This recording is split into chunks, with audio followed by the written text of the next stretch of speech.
I was standing in front of my bedroom mirror, fixing my tie, getting ready to leave for my 75th birthday dinner. My family was already waiting. The car was outside. Then my phone buzzed. A message from my lawyer. Just 4 words: call me. Do not sign. I called him immediately. I've worked with this man for over 30 years, and I had never heard his voice shake until that night. What he told me wasn't about business or money. It was about my own daughter. And in that moment, everything I thought I knew about my life began to fall apart. I really appreciate you staying with me so far. Take a second to comment below and let me know where you're watching from. It helps me remember I'm not alone in telling this story.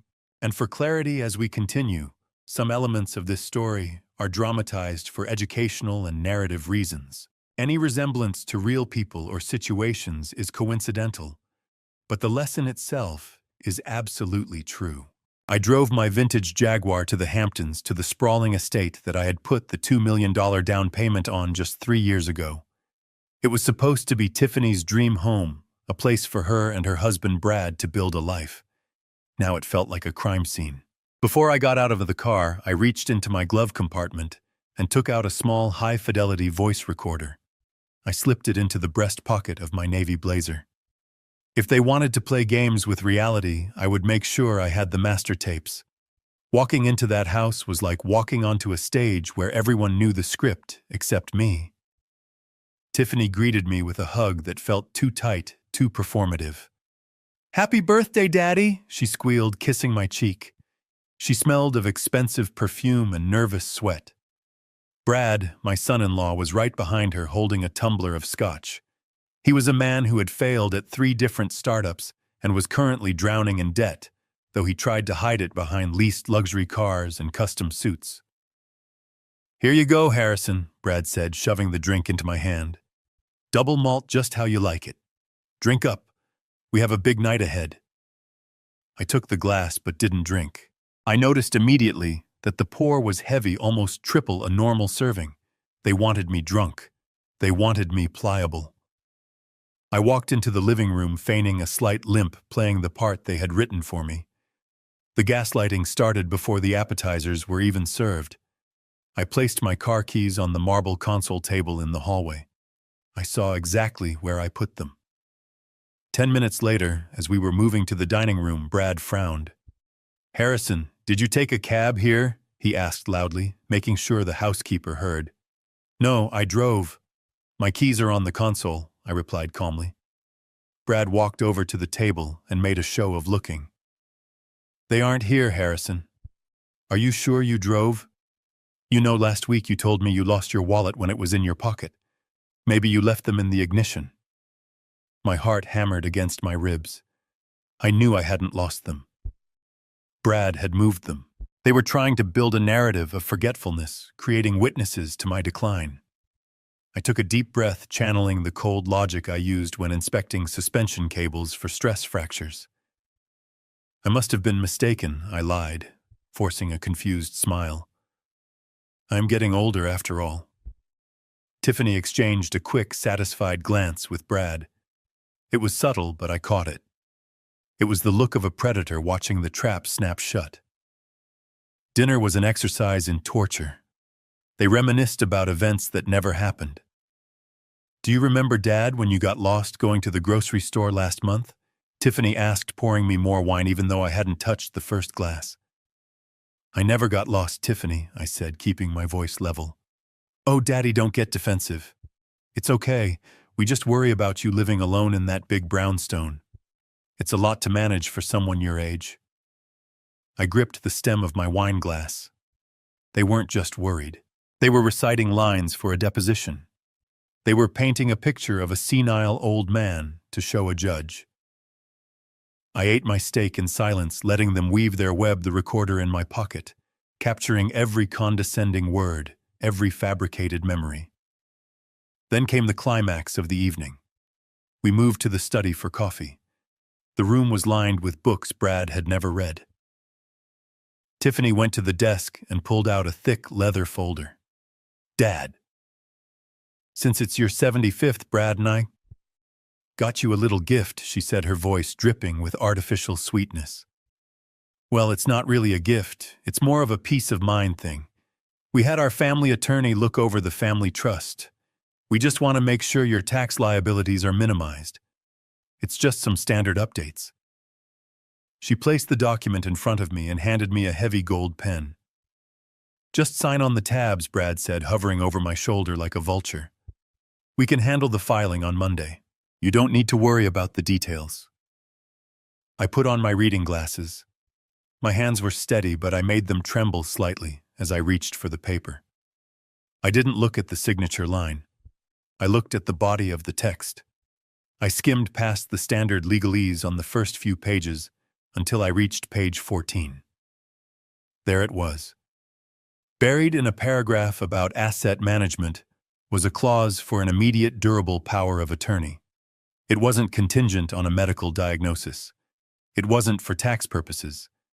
It transferred full, unrestricted control of my $24 million estate, my real estate holdings, and my bank accounts to Tiffany Caldwell Barnes, effective immediately upon signature.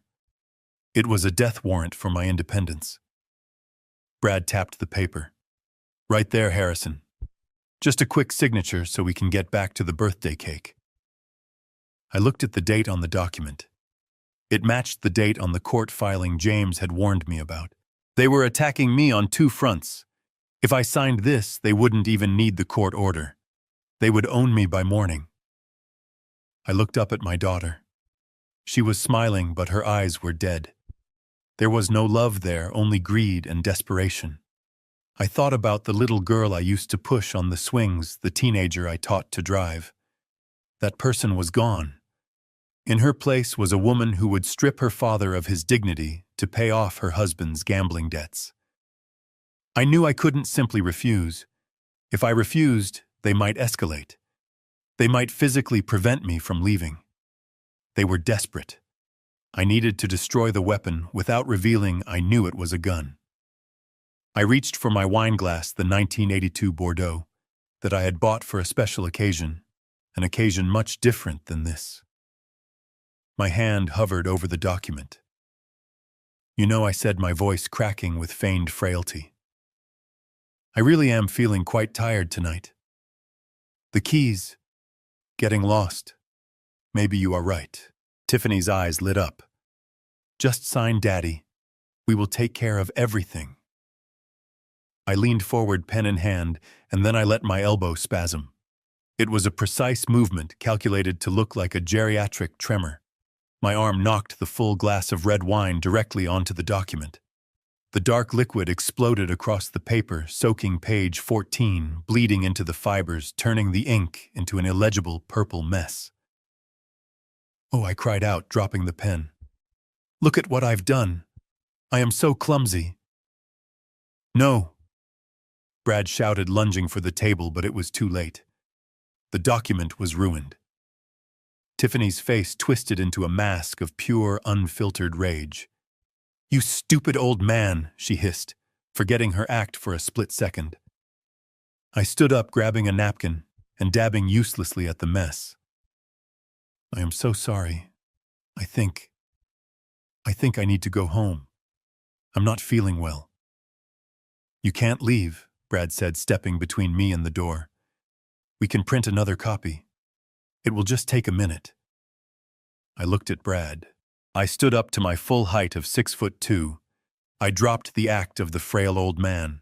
I let the steel that built skyscrapers enter my spine. I said, I am going home, Brad. Move. The sudden shift in my demeanor stunned him. He stepped back instinctively. I walked past him, snatched my keys from the drawer where I had seen him hide them earlier. I had spotted the reflection in the hallway mirror and walked to the front door. Dad, wait, Tiffany called out, her voice shrill. I didn't turn back. I walked out into the cool night air, got into my car, and locked the doors.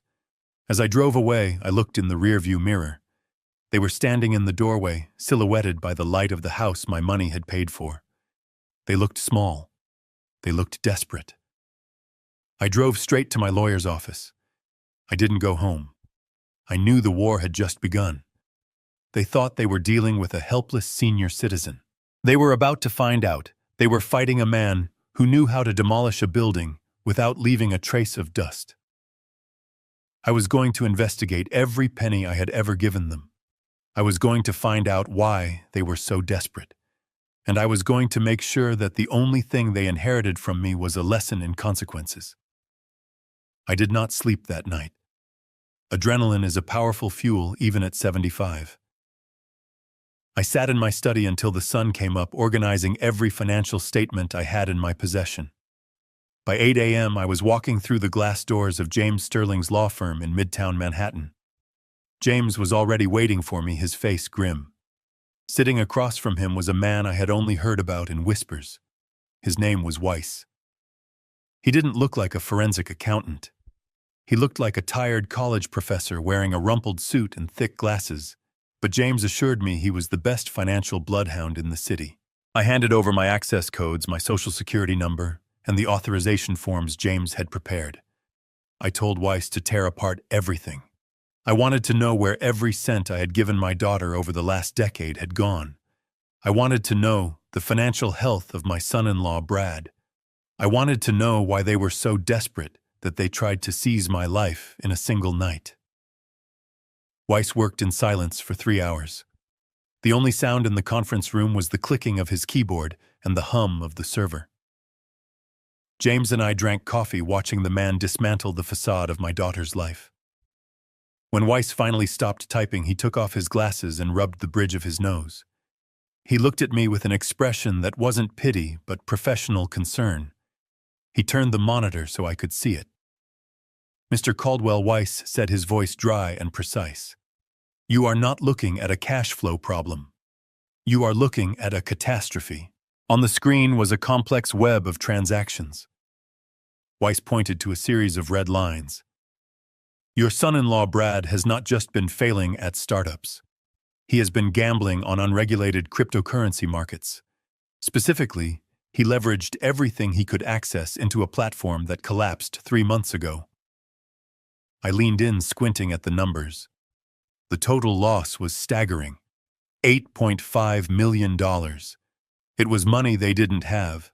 It was money they had borrowed from friends, from investors, and as I was about to find out, from dangerous sources. Weiss clicked another tab. This is where it gets worse, he said. They are insolvent. They have been living on credit cards to pay the interest on other credit cards. But the real issue is the house in the Hamptons. I felt a cold weight in my stomach. The Hamptons estate. I had paid the $2 million deposit. My name was on the deed alongside theirs. It was supposed to be a secure asset. Weiss pulled up a document from the county clerk's digital archives. It was a mortgage filing dated 6 months ago. It wasn't from a reputable bank like Chase or Wells Fargo. It was from a private equity lender called Shadow Creek Capital. These were hard money lenders, the kind that charged predatory interest rates and didn't ask too many questions as long as the collateral was good. They took out a third mortgage on the property, Weiss explained. They cashed out $4 million in equity. That is impossible, I said, my voice steady despite the shock. I am a co-owner. No bank would lend that amount of money on a jointly owned property without the signature of all owners. I never signed anything. Weiss looked at me. He didn't say a word. He just opened a PDF file and zoomed in on the signature line at the bottom of the poem. There it was. Harrison Caldwell.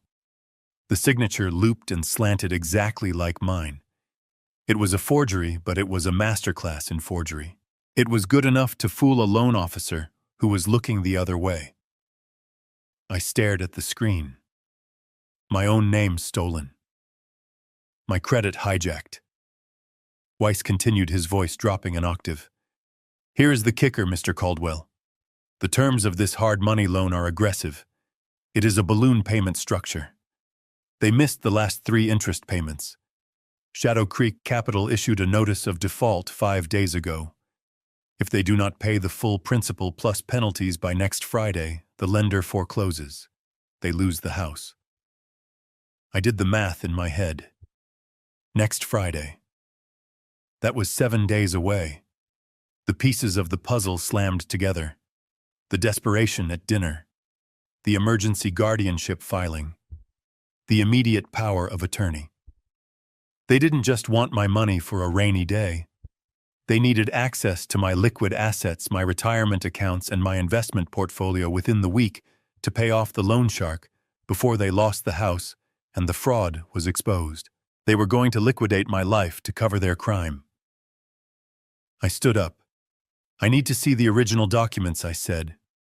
I need to go to the bank that notarized this. James tried to stop me. Harrison, let me handle this. We can file an affidavit. No, I said. I need to see the face of the person who pretended to be me. We drove to the branch of the notary service listed on the loan documents. It was a small, nondescript office in Queens, far away from my usual circles.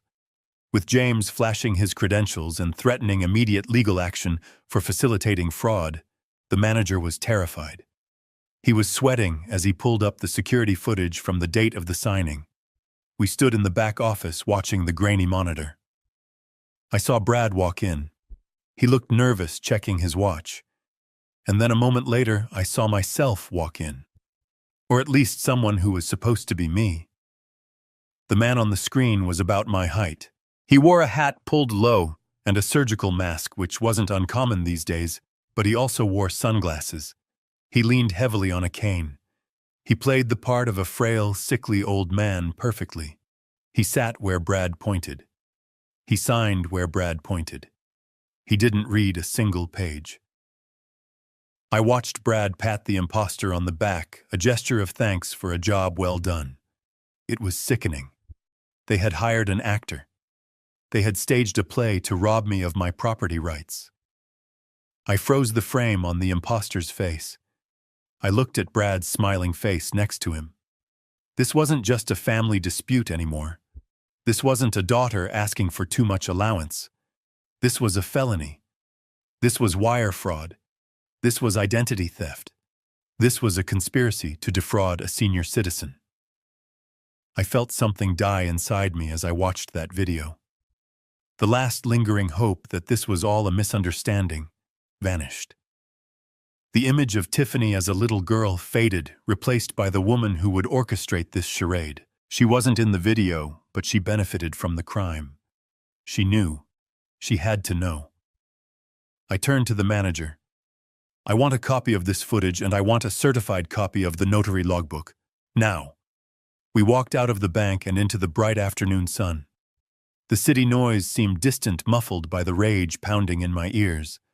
I walked to my car and gripped the steering wheel until my knuckles turned white. I looked at James. Harrison, James said softly. We have enough to file a civil suit.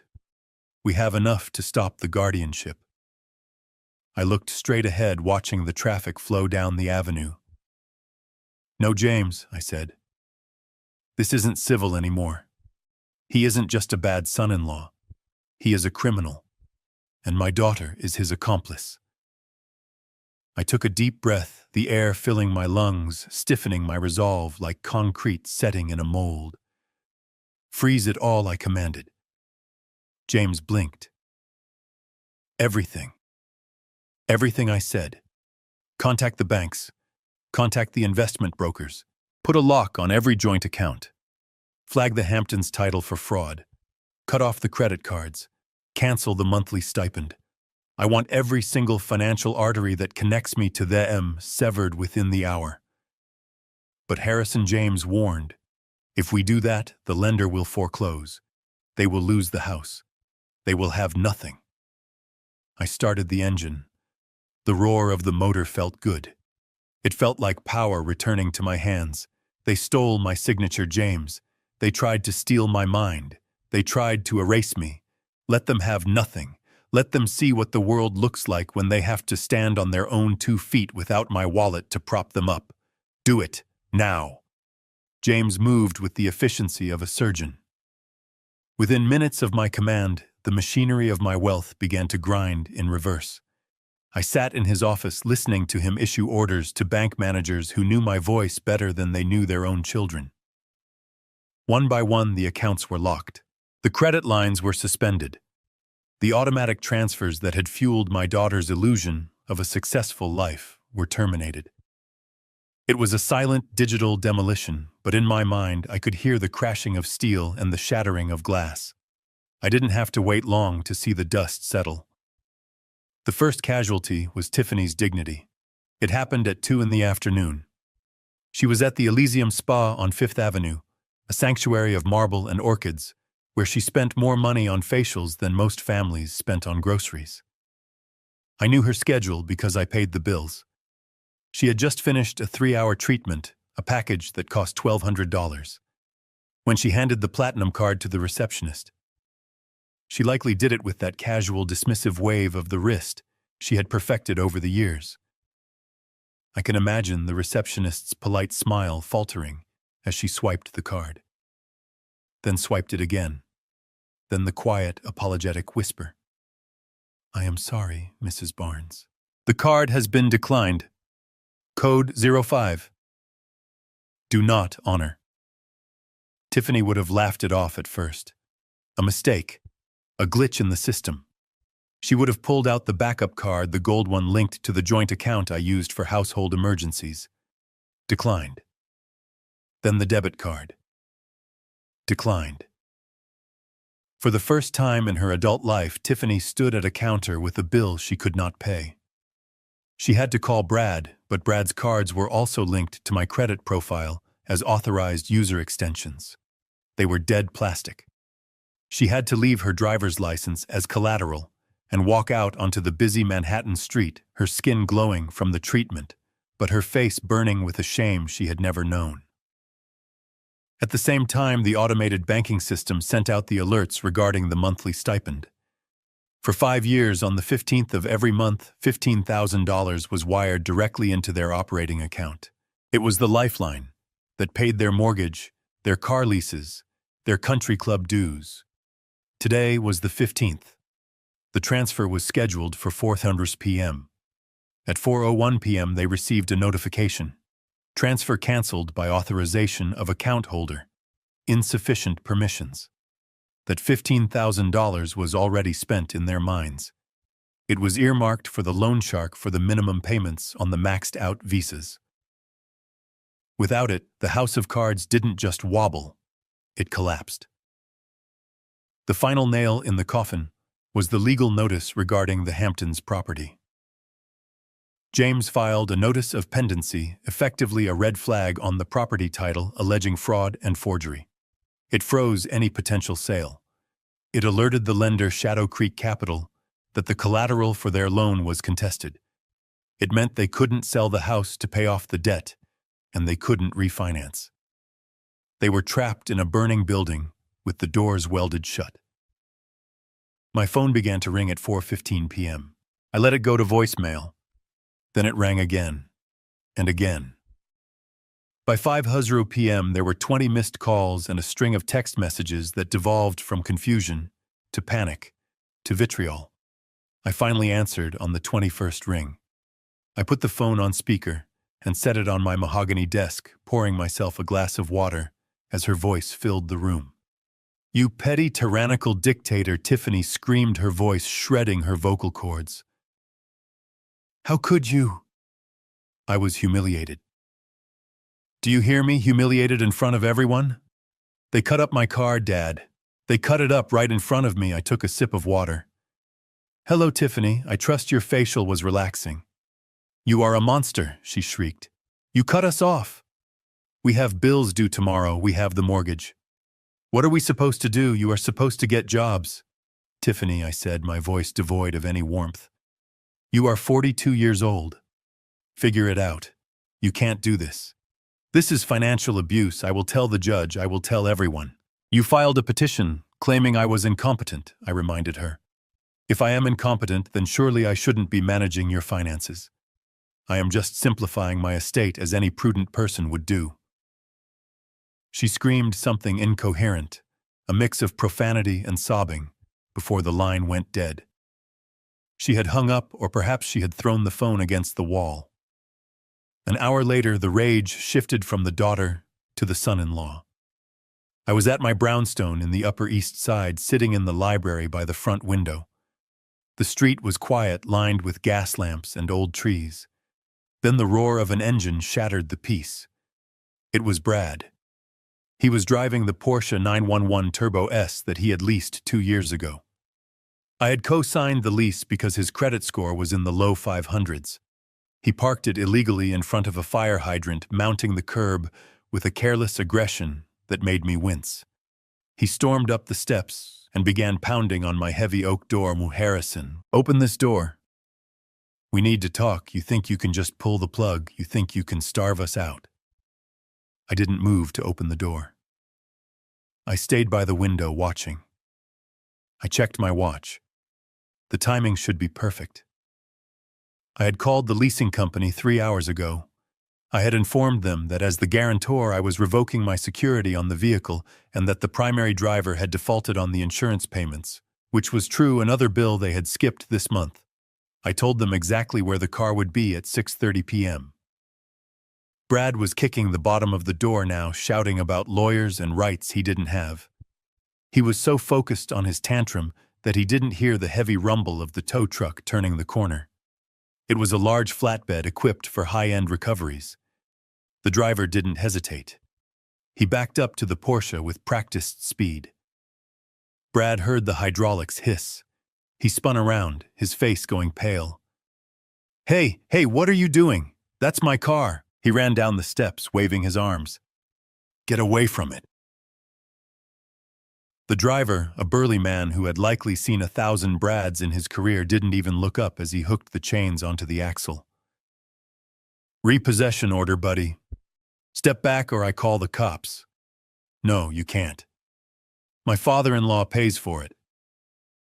"It's a mistake," Brad yelled, grabbing the door handle of the car as if he could physically hold it back. The driver engaged the winch. The Porsche groaned as it was dragged backward onto the tilted bed. Brad watched helpless as his symbol of status, his shield against reality, was hoisted into the air. I watched Brad standing on the sidewalk, defeated. He looked up at my window. He couldn't see me through the sheer curtains, but he knew I was there. He raised a shaking fist, mouthing curses before turning and walking away down the street, looking for a cab he probably couldn't afford. I felt no joy. I felt no triumph. I only felt the cold satisfaction of a structural engineer watching a controlled demolition proceed exactly according to plan. Night fell over the city. The silence in my house was heavy. I sat in the dark, the only light coming from the street lamps outside. I knew it wasn't over. Desperation makes people stupid. Desperation makes people brave in all the wrong ways. Around 200 a.m. I heard a sound. It was faint, the click of a tumbler turning the soft creak of a hinge. It was coming from the back entrance, the garden door. I didn't turn on the lights. I picked up my tablet and opened the security app. The night vision cameras painted the scene in ghostly greens and grays. It was Tiffany. She was wearing a hoodie pulled up over her head and dark gloves. She had used the emergency spare key that Catherine, my late wife, had given her 10 years ago for watering the plants when we traveled. She moved through the kitchen, avoiding the floorboards that creaked. She knew this house. She had grown up here. She wasn't heading for the silverware or the art. She moved straight to the master bedroom, to the walk-in closet, where Catherine had kept her personal safe. I watched on the screen as she knelt before the wall safe hidden behind a row of winter coats. Her movements were frantic. She punched in a code. 0915, her birthday. The red light on the keypad blinked. Error.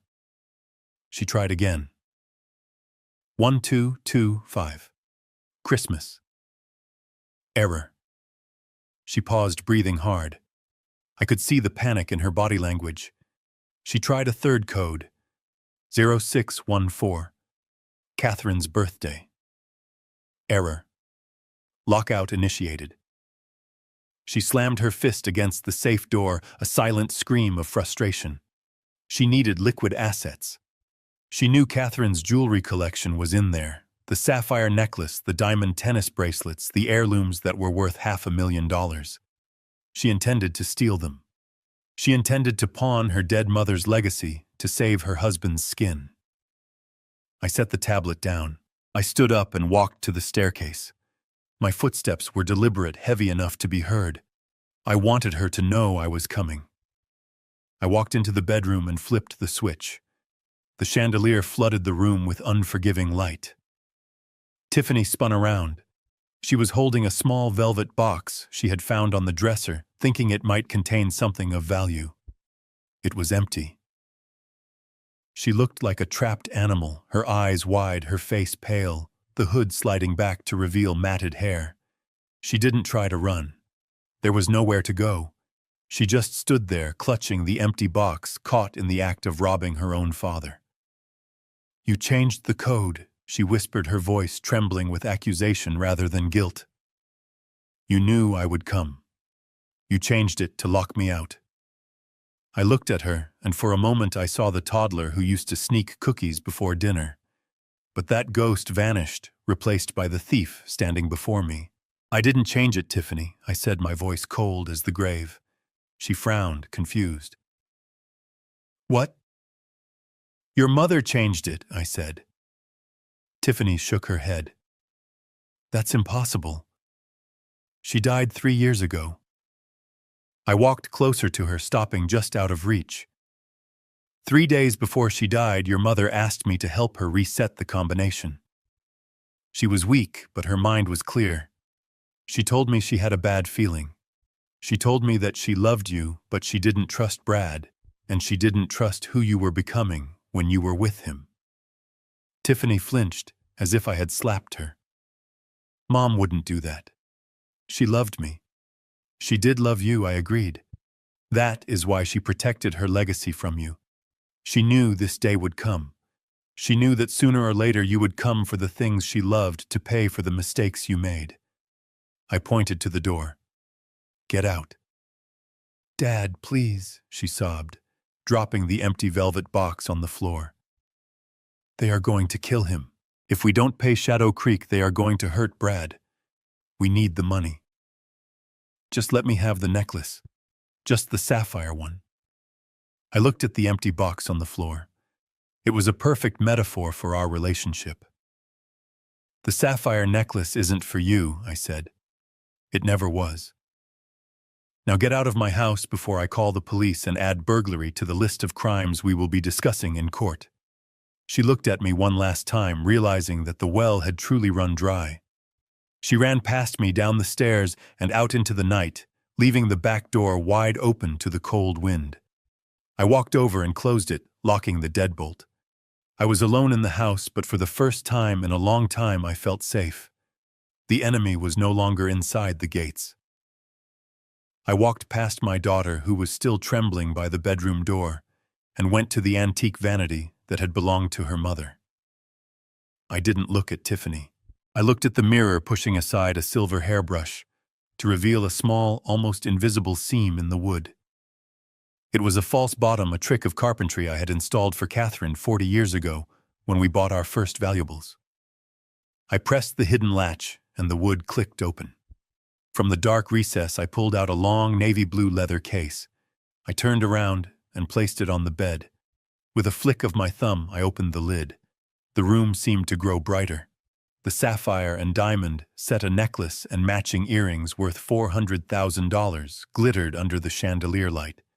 They were deep blue, like the ocean at midnight stones that Catherine had worn only on our anniversaries. Tiffany gasped, her eyes locking onto the jewels with a hunger that turned my stomach. She took a step forward, her hand reaching out instinctively. "Don't I said my voice sharp enough to cut glass?" She froze. "Why did you hide them?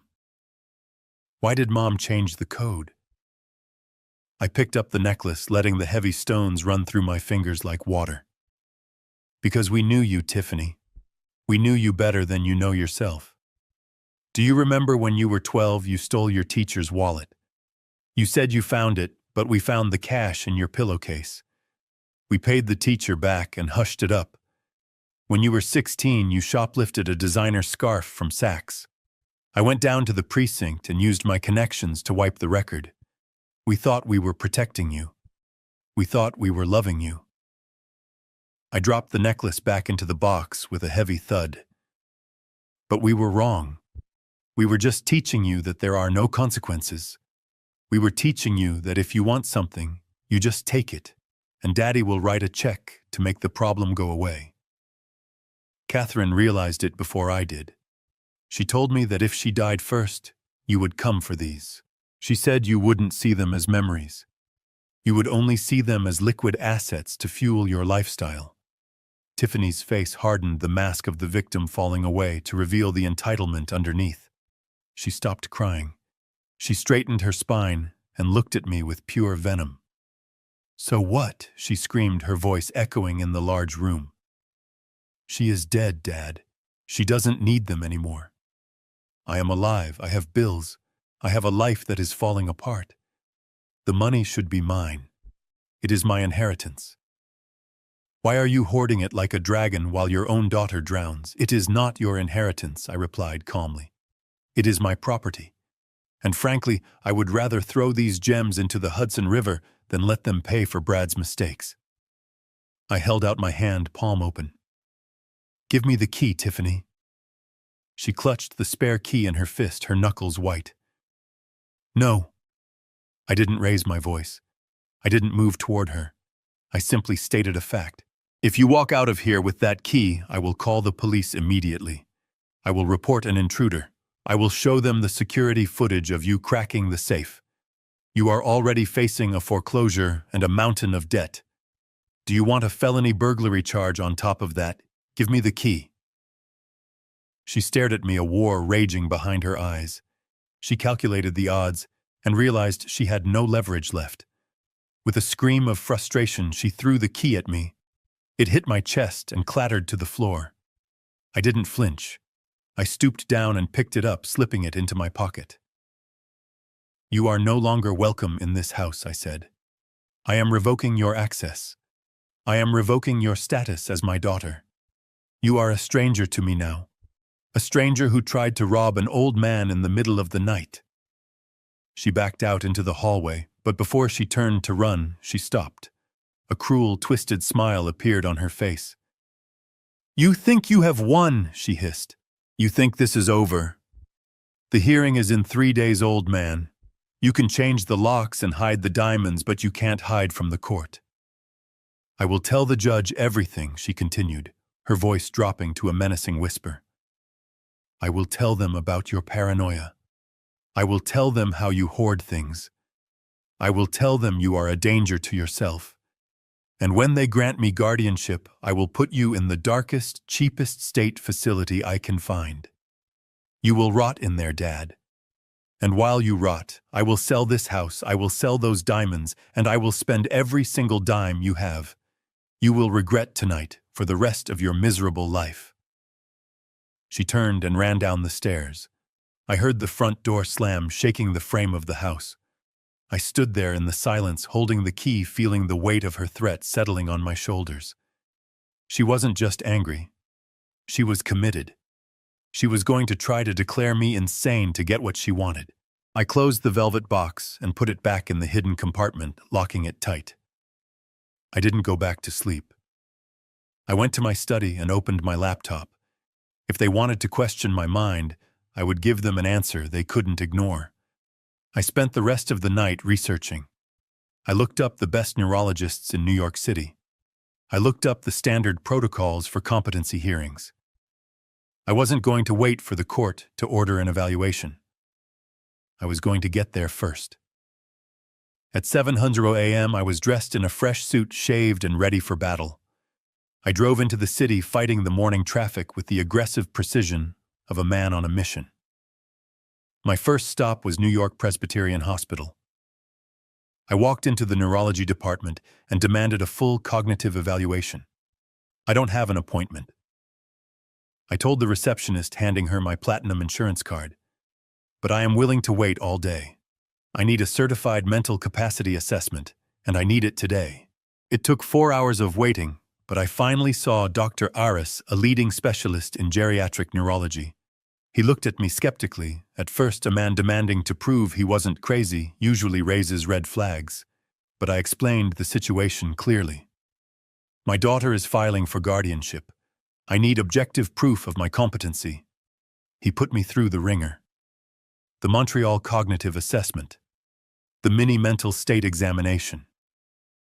He made me count backward from 100 by sevens. 93, 86, 79, 72. I didn't hesitate. He asked me to remember 5 words, face velvet church, daisy red, and recall them 5 minutes later, then 20 minutes later. I repeated them back to him in the exact order. He asked me to draw a clock face set to 10 past 11. My circle was perfect, the hands precise. I didn't stop there. I left Presbyterian and drove to Mount Sinai.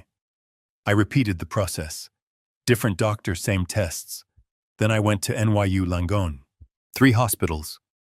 3 independent evaluations. 3 top-tier specialists. By 5:00 p.m. I sat in my car with 3 sealed envelopes in my briefcase. Each one contained a signed medical affidavit stating that Harrison Caldwell was fully oriented to time, place, and person, with superior cognitive function for his age, and absolutely no signs of dementia or Alzheimer's. My mind was a fortress, and I now had the blueprints to prove it. I felt a surge of triumph. I had anticipated their move, and I had blocked it. I pulled out my phone to call James Sterling and tell him the good news. "James," I said when he answered, "I have the documents. 3 clean bills of health. They can't touch me. The guardianship petition is dead in the water." There was a silence on the other end of the line. It wasn't the silence of relief. It was the heavy, suffocating silence of bad news. Harrison James said, his voice tight. "That is good, but we have a new problem. A serious one. What could be worse than the medical records?" I asked, my grip tightening on the phone. "Tiffany's lawyer just filed an addendum to the petition," James explained. "They aren't just relying on their own testimony anymore. They have a witness, an independent witness who is willing to testify under oath that you have been exhibiting signs of severe cognitive decline for months." "Who?" I demanded. "Who would lie for them? A woman named Sarah Jenkins," James said. The name hit me like a physical blow. Sarah Jenkins. She was a private nurse we had hired 2 years ago to help care for Catherine in her final months. She had been in our home every day. She knew our routines. She knew our private conversations. She had been kind, or so I thought. She claims, James continued reading from the filing, that during her time in your employment, she witnessed you talking to people who weren't there, forgetting to eat for days, and leaving the gas stove on. She claims you were already showing signs of early-onset dementia back then, and that it has clearly progressed. "She is lying," I said, my voice rising. "I fired her because I caught her stealing prescription painkillers from Catherine's bedside table. I didn't report her because I didn't want the hassle while my wife was dying." "That may be true, Harrison, but there is no police report for that." "Theft is there?" James asked gently. "No," I admitted. "Then it is her word against yours," James said. "And right now she is a healthcare professional signing a sworn affidavit that supports your daughter's narrative. Tiffany must have found her and paid her off. They are building a case, Harrison. They are buying a reality where you are insane, and they are doing it very effectively." I looked out the window at the busy New York street. The 3 envelopes on the passenger seat suddenly felt lighter, less like a shield and more like paper. They had bought a witness. They had weaponized my mercy against me. I hung up the phone and started the car. The war wasn't over. It had just gotten dirtier. If they wanted to play in the mud, I would have to get down there with them. I needed to find out how much they paid Sarah Jenkins, and I needed to prove she was a liar before the judge banged his gavel. My structural integrity was holding, but the stress fractures were beginning to show. I drove home plotting my next move, knowing that the most dangerous enemy is the one who knows your secrets. 3 days before the court hearing, the Cold War turned hot. I was in my kitchen brewing coffee and reviewing the dossiers Weiss had compiled on Sarah Jenkins, the lying nurse. It was a gray, overcast Tuesday morning. I watched the street through the security monitor mounted under the cabinet. A white van pulled up to the curb. It wasn't a commercial delivery truck, and it wasn't a registered ambulance. It was a nondescript cargo van with mud on the license plates. My stomach tightened. I watched as the side door slid open and two men stepped out. They were not medical professionals. They were large, wearing generic scrubs that fit poorly the kind you can buy at any uniform supply store. Following them, stepping out of his leased sedan parked behind the van, was Brad. He looked agitated, pacing on the sidewalk, gesturing at my front door. I didn't wait for them to knock. I pulled my phone from my pocket and dialed 911. I gave the operator my address and stated clearly that there were intruders attempting to force entry into my home. I didn't hang up. I put the phone in my pocket, leaving the line open so the dispatch could hear everything. Then I went to the central security panel in the hallway. I punched in the code that engaged the magnetic locks on every exterior door and lowered the steel security shutters over the ground floor windows. I had installed this system 5 years ago thinking it was paranoia. Today it was a lifeline. The doorbell rang, insistent and angry. I ignored it. Then came the pounding. Harrison Brad's voice was muffled by the heavy oak. "Open up! We have a court order. We are here to take you to a specialist." I checked the monitor again. One of the men in scrubs was holding a clipboard, but the other was holding a pry bar concealed behind his leg. They weren't here for a checkup. They were here to snatch me. If they could get me into that van, they would drive me to a private lockdown memory care facility in upstate New York. They would sedate me, confiscate my phone, and ensure I missed the hearing on Friday. If I didn't show up to court, the judge would assume I was incapacitated or missing, and Tiffany would be granted temporary guardianship by default. It was a brute force checkmate. I walked to the intercom system and pressed the button that broadcast my voice to the front porch speakers. "Go away, Brad," I said.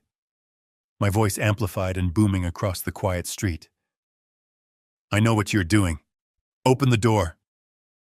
"Harrison," Brad screamed, kicking the wood. "You are sick. You're trying to help you." I saw the man with the pry bar look at Brad, waiting for a signal. Brad nodded. The man jammed the steel bar into the doorframe and leaned his weight into it. The wood groaned, but the deadbolts held. I didn't panic. I felt a cold, tactical calm wash over me. I pressed the talk button again. "Listen to me closely, Brad," I said. "You are currently trespassing. You are attempting to break and enter an occupied dwelling. In this state, we operate under the castle doctrine. That means I have no duty to retreat. That means I am authorized to use lethal force to protect myself inside my own home." The man with the pry bar froze. He looked at the camera, realizing for the first time that this wasn't a confused geriatric he was dealing with. "I do not have a gun in my hand right now." I lied, my voice steady as granite. "But I can get to my safe in 10 seconds. Do you want to gamble your life on how fast you can break that lock?" Brad hesitated. He looked at the house, then at his hired muscle. He was sweating. He hadn't expected a siege. He had expected a victim. The sound of sirens cut through the morning air, rising in the distance. I had timed it perfectly. "The police are 2 minutes away," I announced. "I suggest you run." The two men in scrubs didn't wait for permission. The moment they heard the sirens, they dropped the pry bar and bolted for the van. They were mercenaries, not martyrs. They peeled away from the curb tires, screeching. Brad was left standing alone on my porch.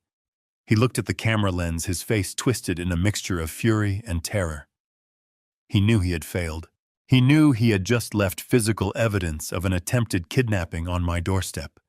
He scrambled back to his car and sped off just as the patrol cruisers turned the corner at the end of the block. I gave the police the footage. I showed them the damage to the doorframe. They took a report, but without Brad present, they couldn't arrest him immediately. They treated it as a domestic dispute gone wrong, a welfare check that got out of hand. But I had the video. I had the proof that my son-in-law tried to use force to silence me. That evening, I sat in my study, the adrenaline finally fading into exhaustion. My phone pinged. It was an encrypted message from Weiss. We got him the message read. He clicked the link. Weiss had sent a phishing email to Brad's personal account earlier that day, disguised as a support ticket from the crypto exchange where Brad had lost the millions. It promised a way to recover some of the lost funds. Brad, greedy and desperate, had clicked it instantly. The malware Weiss installed gave us remote access to his microphone. I put on my noise-canceling headphones and opened the audio file attached to the message. It was a recording from inside Brad's car, time-stamped 2 hours after the incident at my house. The audio was clear. If you're still watching, comment, and let me know you're with me. And tell me, if this were your family, what would you do next? And just so you're aware, the next part of this story includes some dramatized elements and may not reflect every detail exactly as it happened. If you'd rather not continue, this is the moment to stop watching. I could hear the hum of the engine and the rhythmic thumping of windshield wipers. Brad was on the phone, likely using the car's Bluetooth system. It didn't work, Tiff, Brad said, his voice tight with panic. The old man is crazy. He locked the place down. The cops showed up. I heard my daughter's voice on the other end. It was tinny coming through the car speakers, but unmistakable. So what do we do? We are out of time, Brad. The hearing is Friday.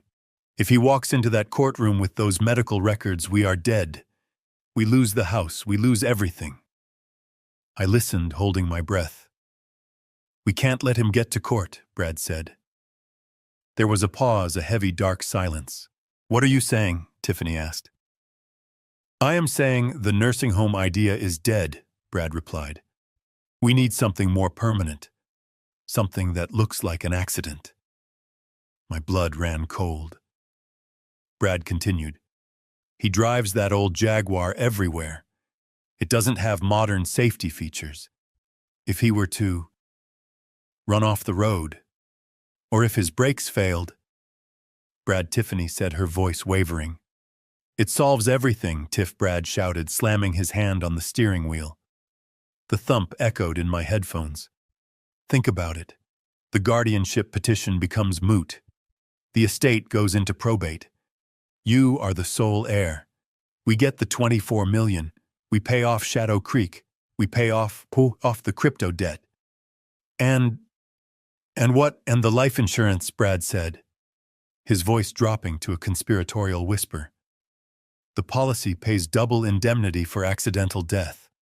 That is another $5 million tax-free. We need that money, Tiffany. We need it to survive. I waited. I waited for my daughter to scream. I waited for her to tell him he was insane. I waited for her to threaten to call the police on her own husband. I waited for the little girl I raised to show up and defend her father's life. Instead, there was a long sigh on the recording. Just don't tell me the details, Tiffany said softly. Just make sure it doesn't look like us. And make sure it happens before Friday morning. The recording ended. I sat there in the silence of my study, the headphones still over my ears. My hands were shaking, not with the tremors of age, but with the violent vibrations of a heart breaking into pieces. I had prepared myself for theft. I had prepared myself for fraud. I had prepared myself for the loss of my money and my house. But I hadn't prepared myself for this. My daughter had just sanctioned my murder. She hadn't pulled the trigger, but she had looked the other way while her husband loaded the gun. She had weighed my life against her lifestyle, and she had chosen the money. I took the headphones off and laid them on the desk. I looked at the framed photograph of Catherine and me holding Tiffany when she was a baby. I picked up the frame and walked over to the trash can. I didn't throw it with anger. I dropped it gently. It landed face down. The father in me died in that moment. The man who would have sacrificed anything for his child ceased to exist. In his place sat Harrison Caldwell, the engineer. I was looking at a structural failure that could not be repaired. The building had to be condemned. I saved the audio file to 3 different cloud servers. I sent a copy to James Sterling. I sent a copy to the detective who had taken the report earlier. They wanted a car accident. They wanted a tragedy. I would give them a tragedy, but it wouldn't be on the highway. It would be in the courtroom. I wasn't going to hide anymore. I wasn't going to wait for them to cut my brake lines. I was going to take the offensive. I was going to destroy them, with the one thing they feared more than anything else, the absolute, undeniable truth. The next morning, I walked into James Sterling's office not as a victim, but as an architect ready to redesign the landscape of my legacy. The audio recording of my daughter sanctioning my murder was safely stored on 3 encrypted servers, but I was not going to use it yet. That was for the criminal investigation. Today was about the money. It was about cutting the fuel line to their engine of destruction. I sat across from James and told him to initiate the nuclear option. We were going to rewrite the entire estate plan. James looked at me over his glasses, his pen hovering over the legal pad. "Are you sure, Harrison? Once we execute this, there is no going back. This is a total disinheritance." "I am sure," I said. "Draft a new, revocable living trust. Move the $24 million in liquid assets, the investment portfolio, and the title to the brownstone into it immediately. And I want a specific provision added to the will, a no-contest clause, an in terrorem clause." James nodded, understanding the severity. If Tiffany or Brad challenges the validity of the will or the trust in any way, they automatically forfeit any and all inheritance. They get zero, not a dollar, not a cent. "Exactly," I said. "But we need a beneficiary, someone who won't squander my life's work on gambling and vanity." I pulled a photograph from my wallet. It was a picture of my niece, Maya. She was the daughter of my son who had passed away 20 years ago. We had lost touch after Catherine died, not because of animosity, but because life drifts apart. Maya was 25 now, living in Boston, working 2 jobs to pay off her student loans from engineering school. She was building things. She was struggling, but she was doing it honestly. Make Maya the sole beneficiary, I ordered. Establish an educational trust for her, and donate the remainder to the Structural Engineering Scholarship Fund at MIT in Catherine's name. Tiffany gets nothing. We spent 4 hours finalizing the language. I signed the documents with a steady hand. With each signature, I felt a weight lifting. I was severing the financial umbilical cord that had strangled our relationship. When we were done, James looked at the stack of papers. "This protects your assets, Harrison, but it doesn't stop the hearing on Friday. They are still going to try to paint you as incompetent. If the judge grants the guardianship, they could theoretically challenge these changes, claiming you weren't of sound mind when you signed them today." "I know," I said, standing up and buttoning my jacket. "That is why I have to give the performance of a lifetime. I need them to believe they have already won. I need them to be overconfident." I left the office and enacted the second phase of my plan. I leaked a rumor. I called a family friend who I knew was a gossip, a woman who played bridge with Tiffany's mother-in-law. I told her in a trembling voice that I was terrified of the court hearing, that I was confused, and that I just wanted to make peace with my daughter before the judge took everything away. The bait was taken within the hour.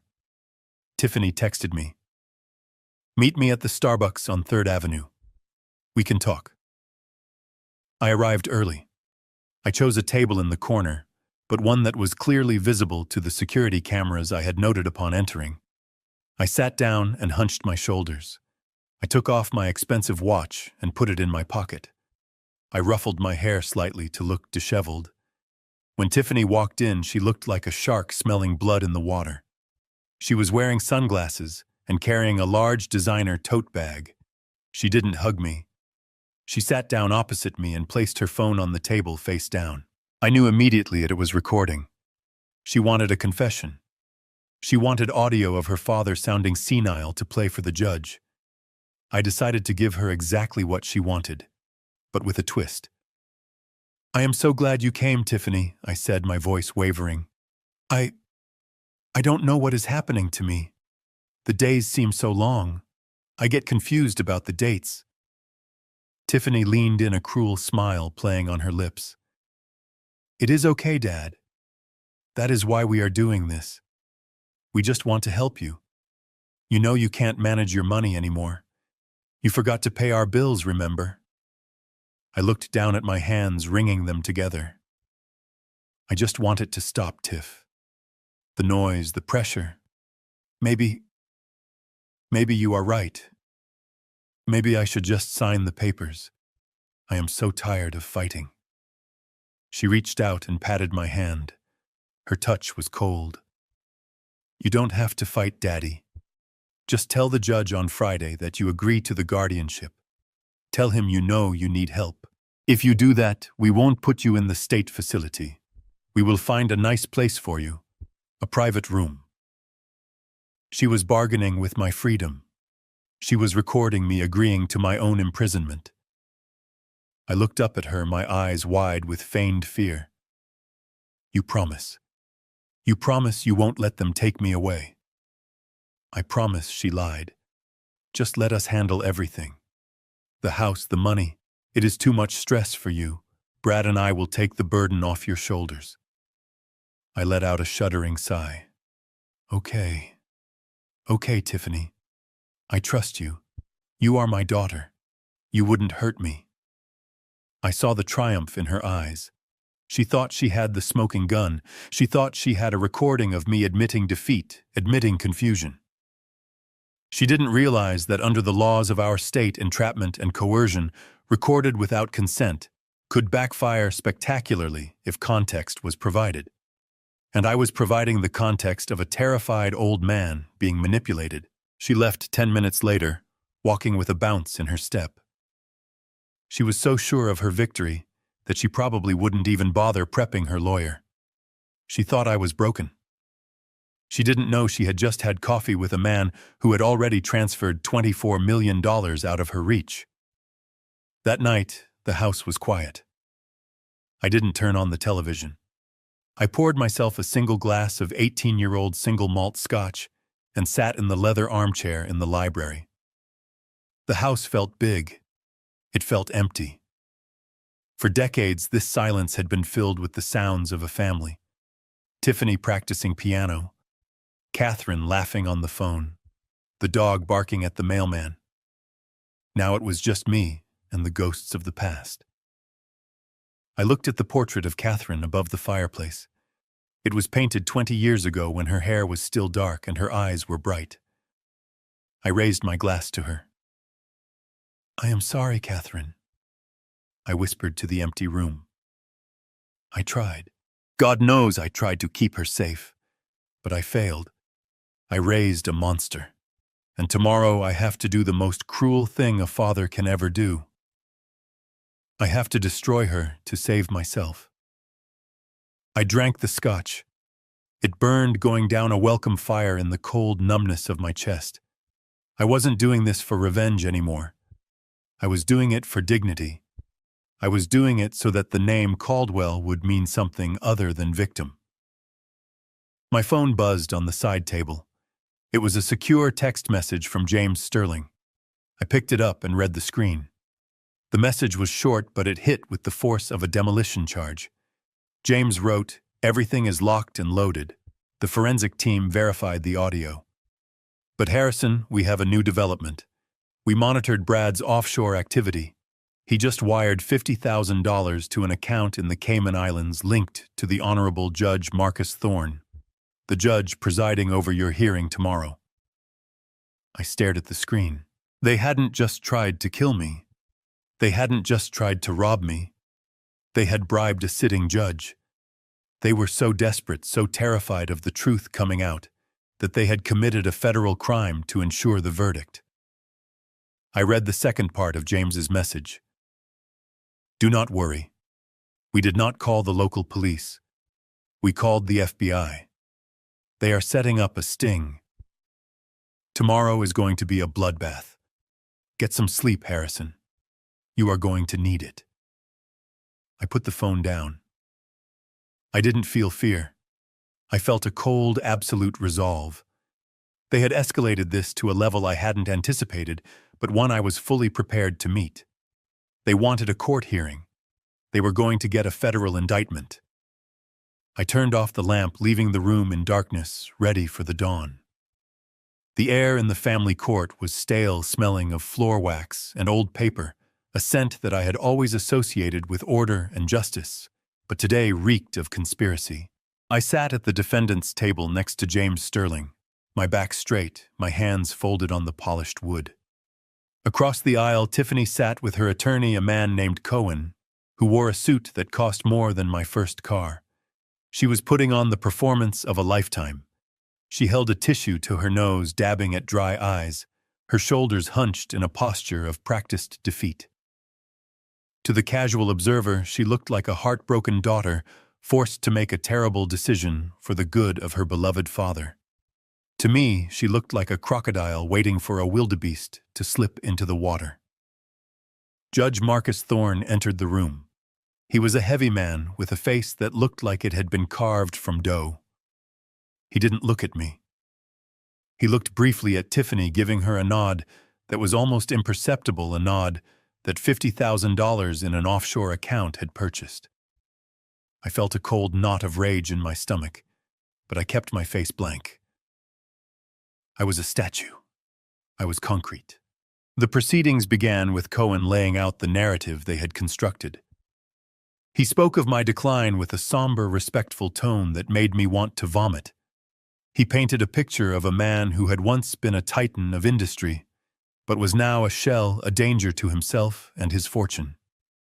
"Your Honor," Cohen said, walking toward the bench, "we do not do this lightly.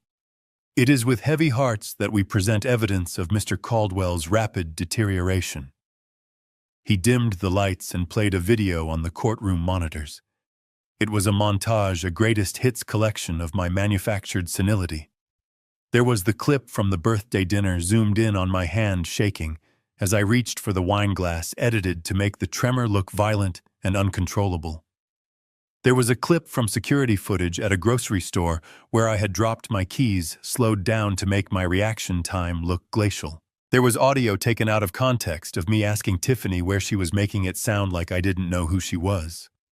It was a masterpiece of deception. The man on the screen looked confused, frail, and lost. If I didn't know the context, if I didn't know that the wine spill was a tactical maneuver to avoid signing a power of attorney, I might have believed I was sick. Tiffany let out a small, audible sob as the video ended. The judge looked at her with performative sympathy. "Thank you, Mr. Cohen, Judge," Thorne said, his voice grave. "The court appreciates the difficulty of this situation for the family." James Sterling leaned over to me. "They are playing to the gallery, Harrison. Stay calm. Let them build their tower. We will knock it down." Cohen called his star witness. "Sarah Jenkins." The side door opened and the nurse walked in. She was wearing a modest dress, her hair pulled back, looking every inch the reliable healthcare professional. She walked to the stand and took the oath without hesitation. She swore to tell the truth, the whole truth, and nothing but the truth, while I sat there knowing she had sold her integrity for a payout from my daughter. "Ms. Jenkins," Cohen asked, "can you describe your time in the Caldwell household?" Sarah looked at the jury box, avoiding my gaze entirely. "I was hired to care for the late Mrs. Caldwell," she said, her voice soft and steady. "But over time I began to act as a caregiver for Mr. Caldwell as well." "And what did you observe? He was confused," she lied. "He would have conversations with people who weren't in the room. He would call me Catherine. He would leave the gas stove on and walk away. I had to follow him around to make sure he didn't burn the house down." I gripped the edge of the table. The gas stove. That was a lie fabricated from whole cloth. I had been the one to catch her leaving the stove on when she was high on stolen pills. "Did he ever become aggressive?" Cohen asked. Sarah nodded, squeezing out a tear. "Yes. When I tried to correct him or help him, he would get angry. He would shout. I was afraid for my safety, and I was afraid for him. That is why I had to leave. I couldn't watch him deteriorate like that." Judge Thorne shook his head sadly, making a note on his pad. "Mr. Sterling." "You may cross-examine," he said, his tone suggesting that it was a formality, that his mind was already made up. James stood up, buttoning his jacket. But before he could speak, I put a hand on his arm. "No," I whispered. "I want to do it." James looked at me. This was a risk. Usually lawyers handled the heavy lifting, but James knew the plan. He knew that to prove I wasn't incompetent, I had to be the one to dismantle the lie. He nodded and sat back down. "Your Honor," James said, "Mr. Caldwell would like to address the court and the witness directly." Judge Thorne frowned. "Mr. Sterling is that wise given your client's condition." I stood up. My movement was fluid, powerful. I didn't use the table for support. I walked to the center of the room and stood before the bench. I looked Judge Thorne in the eye, letting him see the clarity, the sharpness that had terrified junior engineers for 40 years. My condition. "Your Honor is excellent," I said, my voice projecting to the back of the room without a microphone. "And I believe I am more than capable of speaking for myself." The judge hesitated. He looked at Tiffany, who looked suddenly nervous. He couldn't deny me the right to speak without looking biased. "Proceed, Mr. Caldwell," he said curtly, "but keep it brief." I turned to the gallery. I didn't look at Sarah Jenkins yet. I looked at the room. "I am 75 years old," I began. "I built the Verrazzano Narrows extension. I calculated the load-bearing capacity of the suspension cables to withstand a Category 4 hurricane. The tensile strength of the steel used was 150,000 pounds per square inch. The project came in $3 million under budget and 2 months ahead of schedule." I paused, letting the numbers hang in the air. "Tiffany was born on September 15, 1982 at 3:42 a.m. It was a Tuesday. It was raining. My bank balance as of 8:00 a.m. this morning was exactly $24,512,342.16. I verified it before I came here." I turned to Sarah Jenkins. She was shifting in her seat, her eyes darting around the room. "I do not forget dates, Ms. Jenkins. I do not forget numbers. And I certainly do not forget people. You testified that you left my employment because you were afraid for your safety," I said, taking a step toward the witness stand. "Yes," she stammered. "That is correct." I reached into my inner jacket pocket. James handed me a manila folder. I opened it slowly. "That is interesting," I said. "Because according to this termination report, dated October 14th, 2 years ago, you were fired for cause." "Objection," Cohen shouted, standing up. "Overruled," I said, cutting off the judge before he could speak. "I am introducing evidence, Your Honor. This is a disciplinary record from the State Nursing Board." I walked up to Sarah and placed the document on the railing in front of her. "Do you recognize this, Ms. Jenkins?" I asked. She looked down. Her face went pale. "It is a report filed by the agency that sent you to us." I continued, my voice relentless. "It details an incident where 3 bottles of OxyContin prescribed to my dying wife went missing. It details how I found them in your purse. It details how you begged me not to call the police because you would lose your license." I leaned in close. "I showed you mercy that day, Sarah. I fired you, but I didn't press charges because my wife was in pain and I didn't want the police in her deathbed room. And this is how you repay that mercy, by sitting here and lying about the man who saved your career." The courtroom erupted.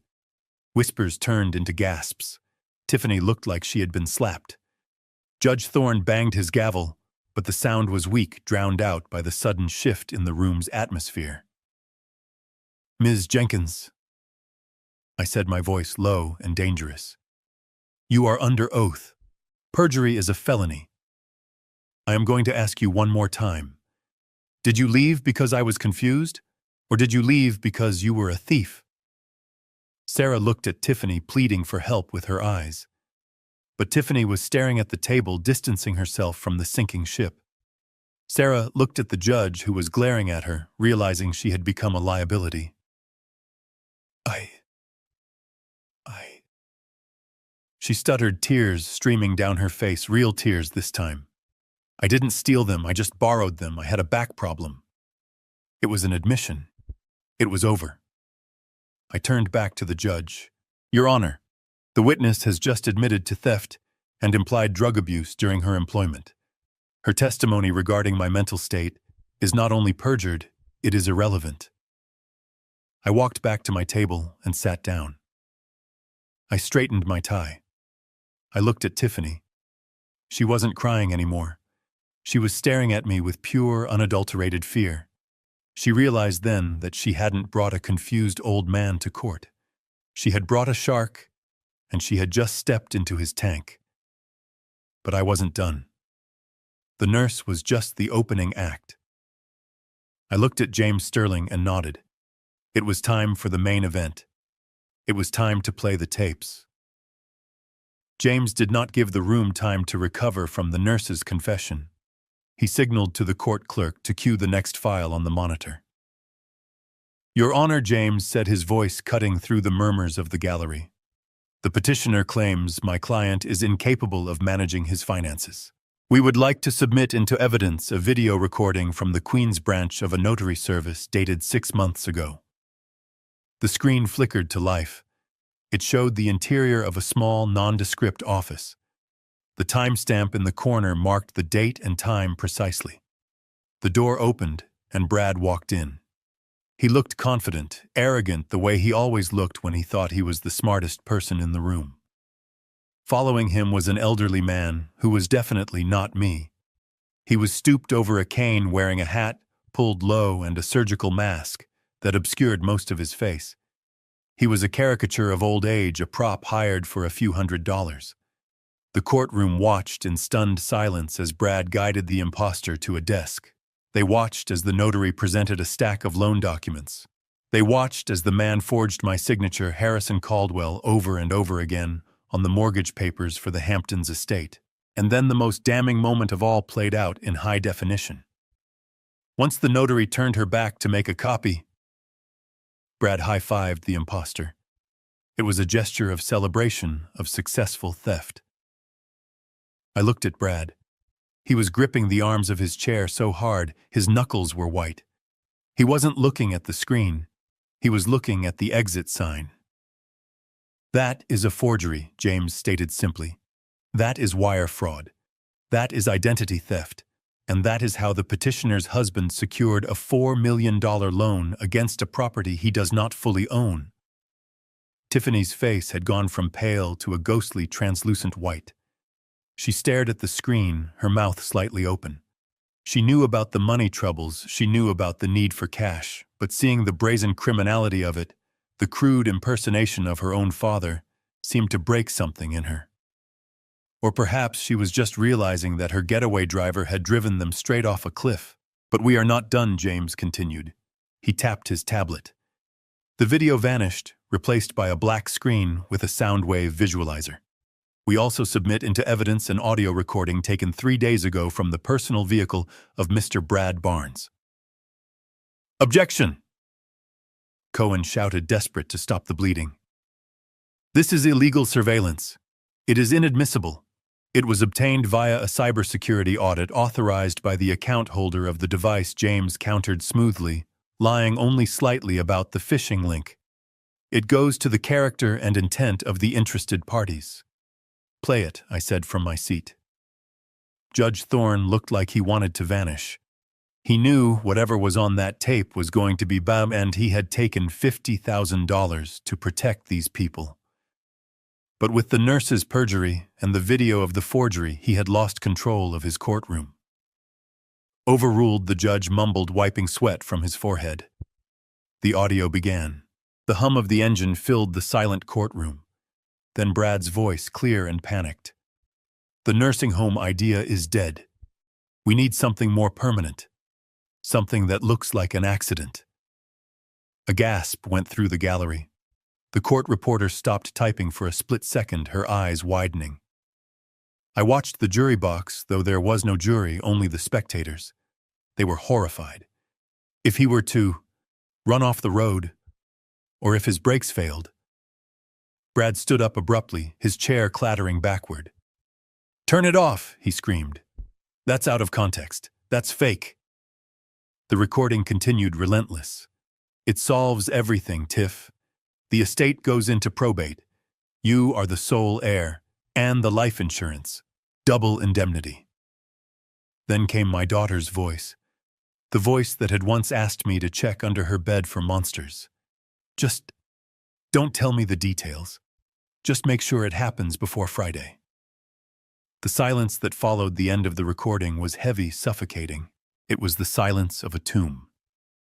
Brad looked around wildly. He saw the bailiffs moving toward him. He saw the doors. He made a move, a sudden lunge toward the aisle, thinking perhaps he could sprint to freedom. "Sit down," the bailiff barked, stepping into his path with his hand on his taser. Brad froze. He looked at Tiffany, but she was staring at the table, shaking her head, distancing herself from him physically and spiritually. Judge Thorne slammed his gavel, trying to regain some semblance of authority. This is highly irregular. I will need to review the admissibility of this evidence in chambers before I can make a ruling." He was trying to buy time.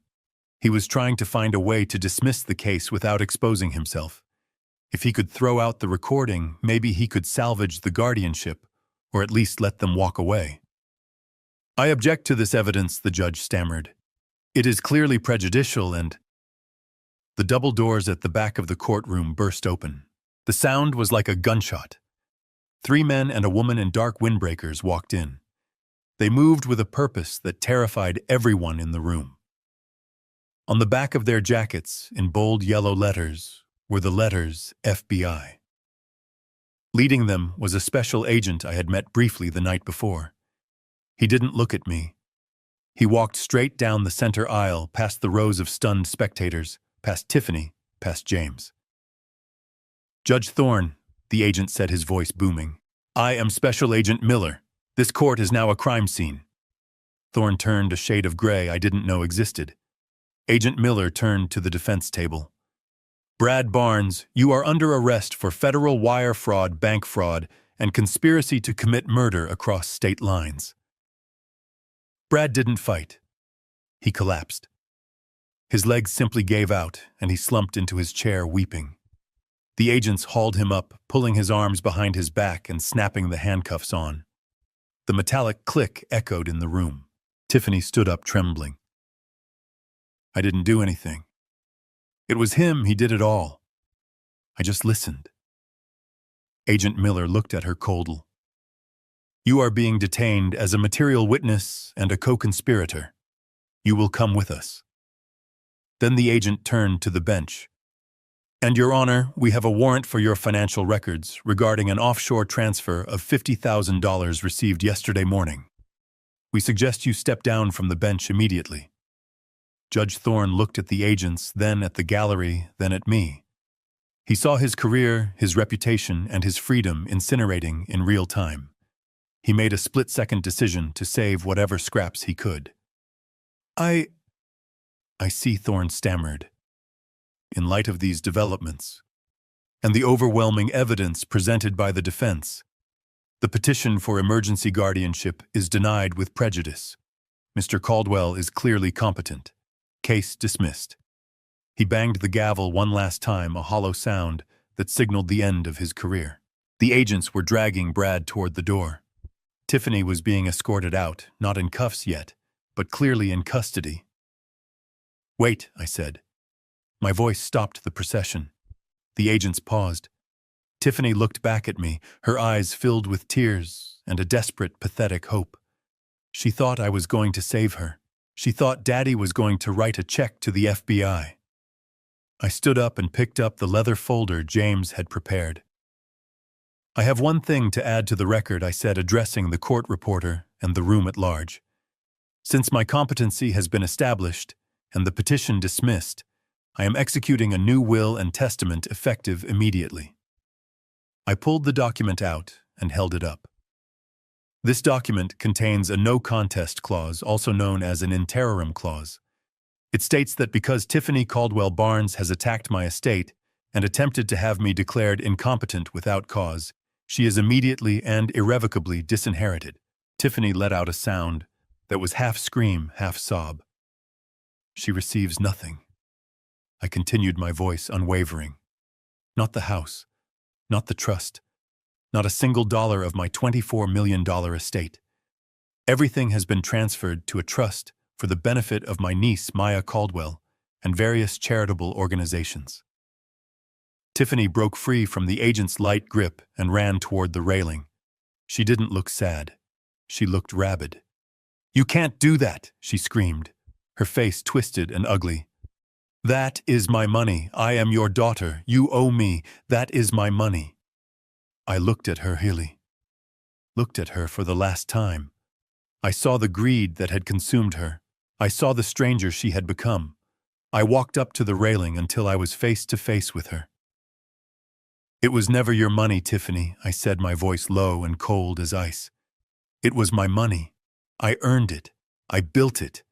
And you just lost the privilege of ever touching a cent of it." The agents grabbed her arms and pulled her back. She was screaming as they dragged her out of the courtroom, screaming about what she was owed, screaming about fairness. Brad was weeping silently as he was led out behind her. I stood alone in the center of the room. James Sterling put a hand on my shoulder. "It is done, Harrison," he said softly. "It is over." I looked at the empty door where my family had just been taken away. I felt a profound exhaustion settle into my bones, but beneath it there was a clean, solid foundation. The rot was gone. The structure would hold. I turned to James. "Let's go get a drink," I said. "I believe I have a bridge to inspect." The sound of Brad's handcuffs ratcheting tight was the only thing audible over his pathetic sobbing. As the federal agents hoisted him to his feet, the man who had strutted through my home like he owned it, who had driven my cars and drunk my scotch, completely disintegrated. He didn't look at me. He looked at his wife. He looked at Tiffany with a mixture of terror and sudden vicious hatred. "It wasn't my idea," he screamed, his voice cracking as he struggled against the agent's grip. "She made me do it. She told me to fix the money problem. She told me you were too old to notice." Tiffany froze, her eyes widening as her husband threw her to the wolves to save his own skin. Brad continued to shout as they dragged him toward the double doors, babbling about how he was just trying to keep up with her demands, how she needed the house, the clothes, the status. It was a disgusting display of cowardice, but it was also the final confirmation of everything I had suspected. There was no loyalty among thieves, even when they were married. Tiffany was not handcuffed immediately, but she was flanked by 2 agents who informed her she was being detained for questioning regarding her role in the wire fraud conspiracy. She looked at me one last time before they led her away. She didn't look angry anymore. She looked shattered.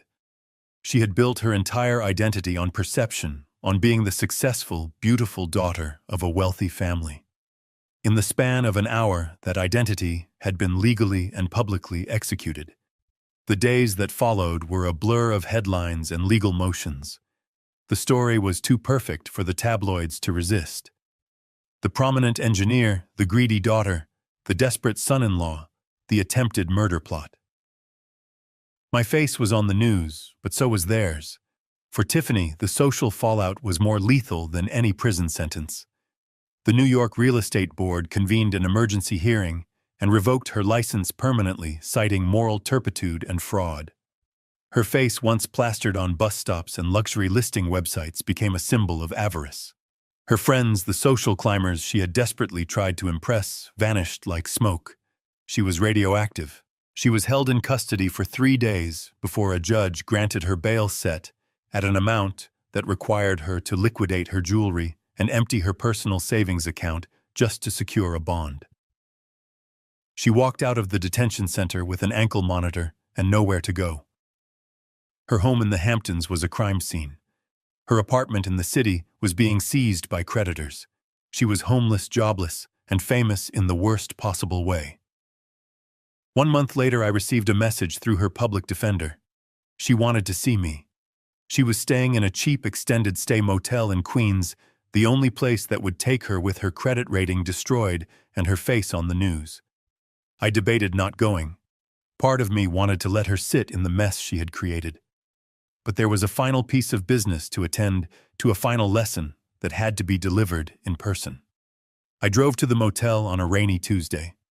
The place smelled of stale cigarette smoke and industrial cleaner. I found room 104 and knocked. When Tiffany opened the door, I barely recognized her. The blonde highlights had grown out, revealing dark roots. Her skin was pale and blotchy.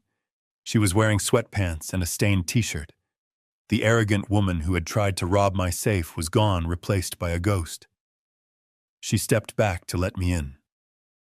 The room was small, cluttered with legal paperwork and fast food wrappers. She sat on the edge of the sagging bed, wringing her hands. "Dad," she said, her voice raspy. "Thank you for coming." I didn't sit. I stood by the door, keeping my distance. "What do you want, Tiffany?" "I need help," she whispered. "The lawyer. The public defender. He says I am looking at 3 to 5 years for conspiracy and fraud. He says Brad is testifying against me to cut a deal. He says I need a real criminal defense attorney, someone who knows how to fight federal charges." She looked up at me, her eyes pleading. "I need money, Dad. A retainer for a good firm is $50,000. I don't have it. If you help me, I can fight this. I can stay out of prison." I looked at her truly. Looked at her, even now, at rock bottom, her first instinct was to ask for a check. She still believed that money was the solution to every problem, that my role in her life was simply to provide it. "I am not giving you $50,000, Tiffany," I said. "Please," she begged, standing up and reaching for me. "I am your daughter. You can't let me go to prison. I will pay you back. I swear." "You will never be able to pay me back," I said, my voice flat. "Not for the money, and certainly not for the betrayal." I reached into my jacket pocket. I didn't pull out a checkbook. I pulled out a single sheet of paper folded in thirds. I handed it to her. She unfolded it, her hands trembling. She scanned the list, confusion spreading across her face. "What is this?" she asked. "It is a list of job openings," I said. "I spent the morning compiling it. There is a diner 3 blocks from here looking for a dishwasher. The grocery store on the corner needs stock clerks for the night shift. There is a cleaning service hiring maids for minimum wage." She stared at the paper as if it were written in an alien language. You want me to be a maid?" "I want you to work, Tiffany," I said. "For the first time in your life, I want you to trade your labor for money. I want you to understand what a dollar actually costs." "Dad." "I can't do this," she cried, dropping the paper on the bed. "I am a real estate agent. I have a degree." "You are a felon in waiting with a revoked license and a ruined reputation," I corrected her. "You are not too good for these jobs. In fact, right now you are barely qualified for them." She sat back down, burying her face in her hands. "Why are you doing this?" "Why do you hate me? I don't hate you," I said. "If I hated you, I wouldn't be here. I am doing this because it is the only way you survive. You have spent 42 years thinking you were entitled to the world. You thought you could steal what you didn't earn. The only way you salvage a single shred of human dignity is by standing on your own 2 feet, scrubbing floors if you have to, and realizing that you are not special." I walked to the door. "Start with the diner," I suggested. "They pay in cash tips. It will help you buy groceries." I walked out into the rain, leaving her staring at the list. I didn't know if she would take the advice. I didn't know if she was capable of humility. But I had given her the only tool that could actually save her. I had given her reality. The final act of dismantling their conspiracy took place a week later. The legal holds on the Hamptons estate were cleared.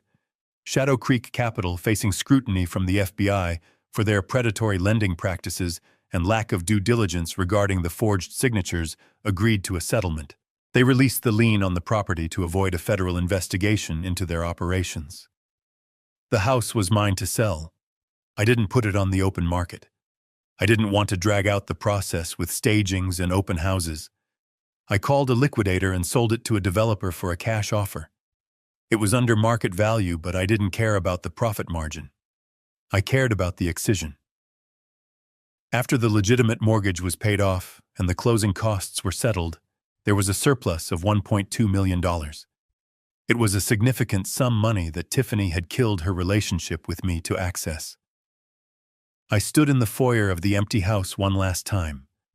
The furniture was gone. The echoes of their lavish, unearned lifestyle had faded. It was just wood and plaster now. It wasn't a dream home. It was just a building.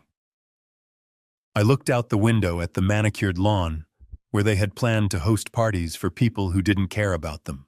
I thought about the bridge I had built in Chicago, how every beam had a purpose, how every rivet was essential. This house had no purpose. It was a monument to vanity. I took the check from my pocket. It was made out to the Catherine Caldwell Engineering Scholarship Fund. Every cent of the proceeds would go to help young women who wanted to build things, who wanted to create value rather than extract it. Catherine would have loved that. It was the only way to purify the money, to wash the stain of fraud from the asset. I walked out the front door and locked it.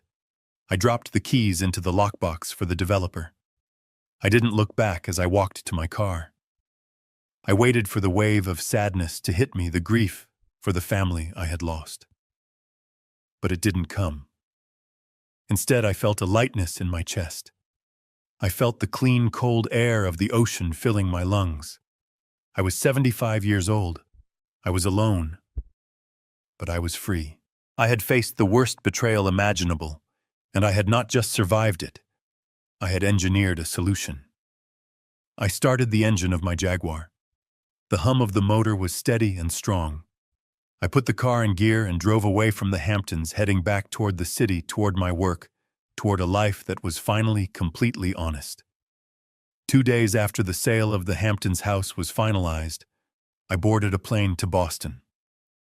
I didn't take a private jet. I flew commercial economy class. It was a small personal test to see if I could exist in the world without the armor of luxury I had worn for so long. I found that I didn't mind the cramped legroom. It felt real.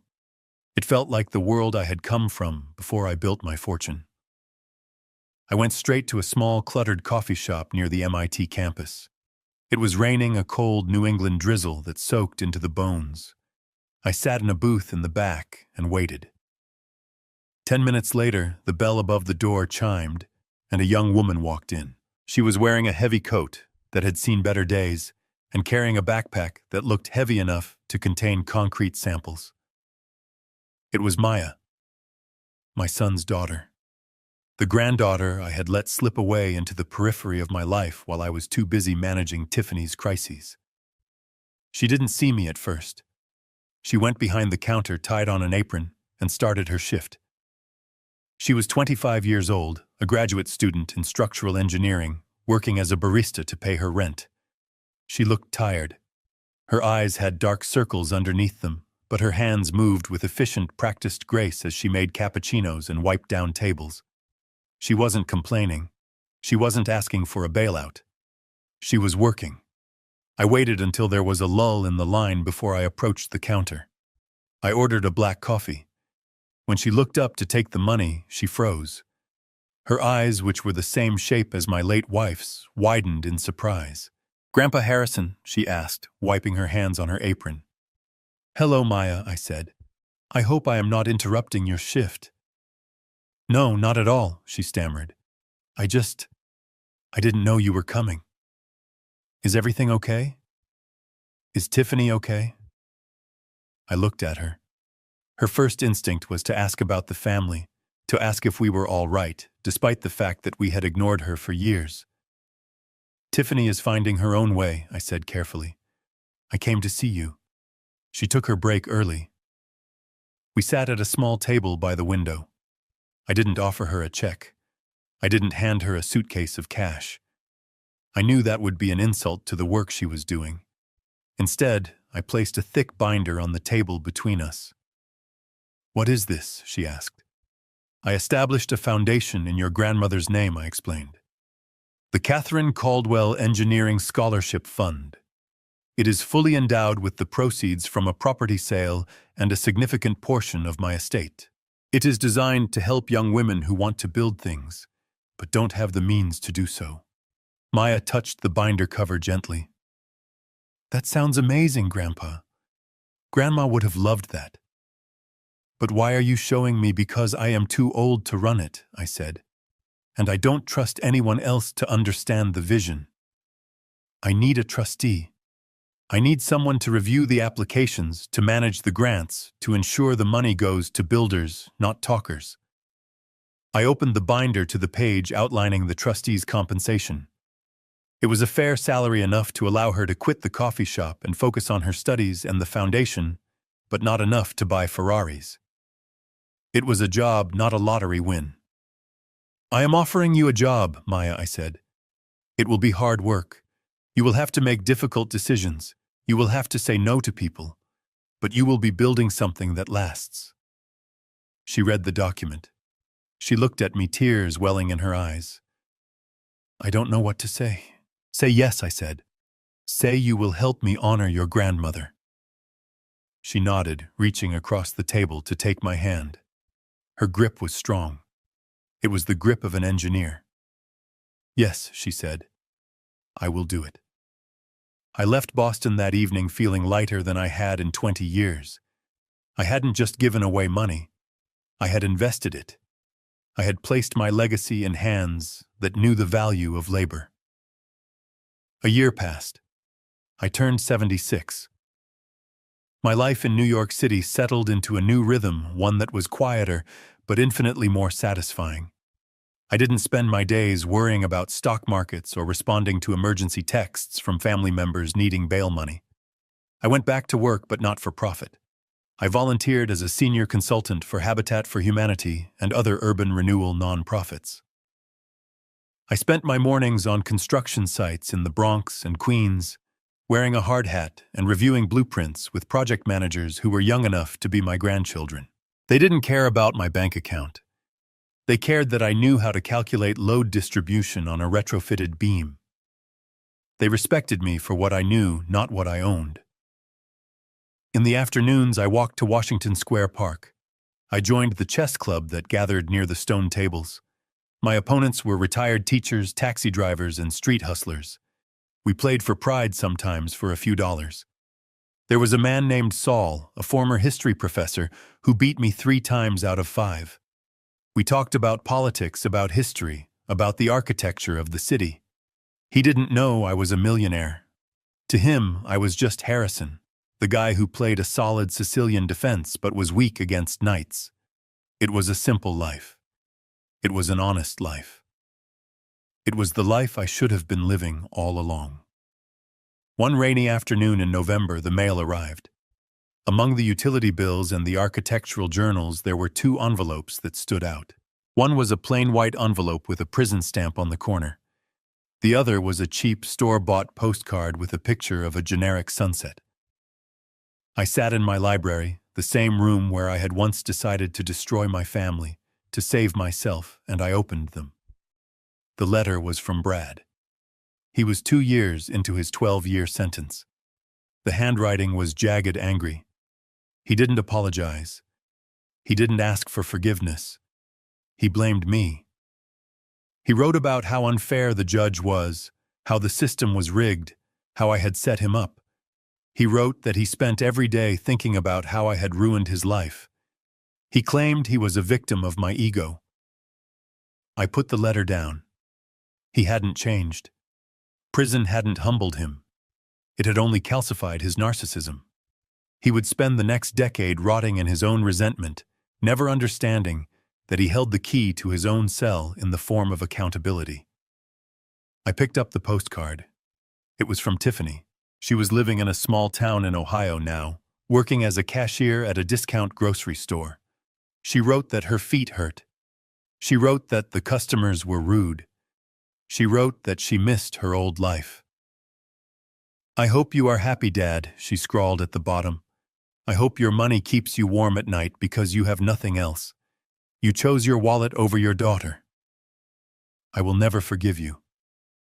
I looked at the words. They were meant to hurt. They were meant to dig into the old wounds of guilt and regret. But as I read them, I realized the skin had healed over. The words just slid off. She was working. She was standing on her feet. She was earning a wage. She hated it, she hated me, but she was surviving. And in a strange, twisted way, that was the greatest gift I could have given her. I had forced her to become real. Whether she forgave me or not was irrelevant. I had saved her from a life of parasitic delusion. I stood up and walked to the fireplace. The embers were glowing red. I didn't keep the letters. I didn't file them away as evidence. I tossed Brad's rant and Tiffany's bitter postcard onto the coals. I watched the paper curl and blacken. I watched the ink vanish in a burst of yellow flame. I watched the last physical tethers to my toxic past turn into ash and float up the chimney, disappearing into the cold city air. I turned away from the fire. I caught my reflection in the mirror above the mantel. I saw a man who had aged, yes. The lines were deeper. The hair was whiter.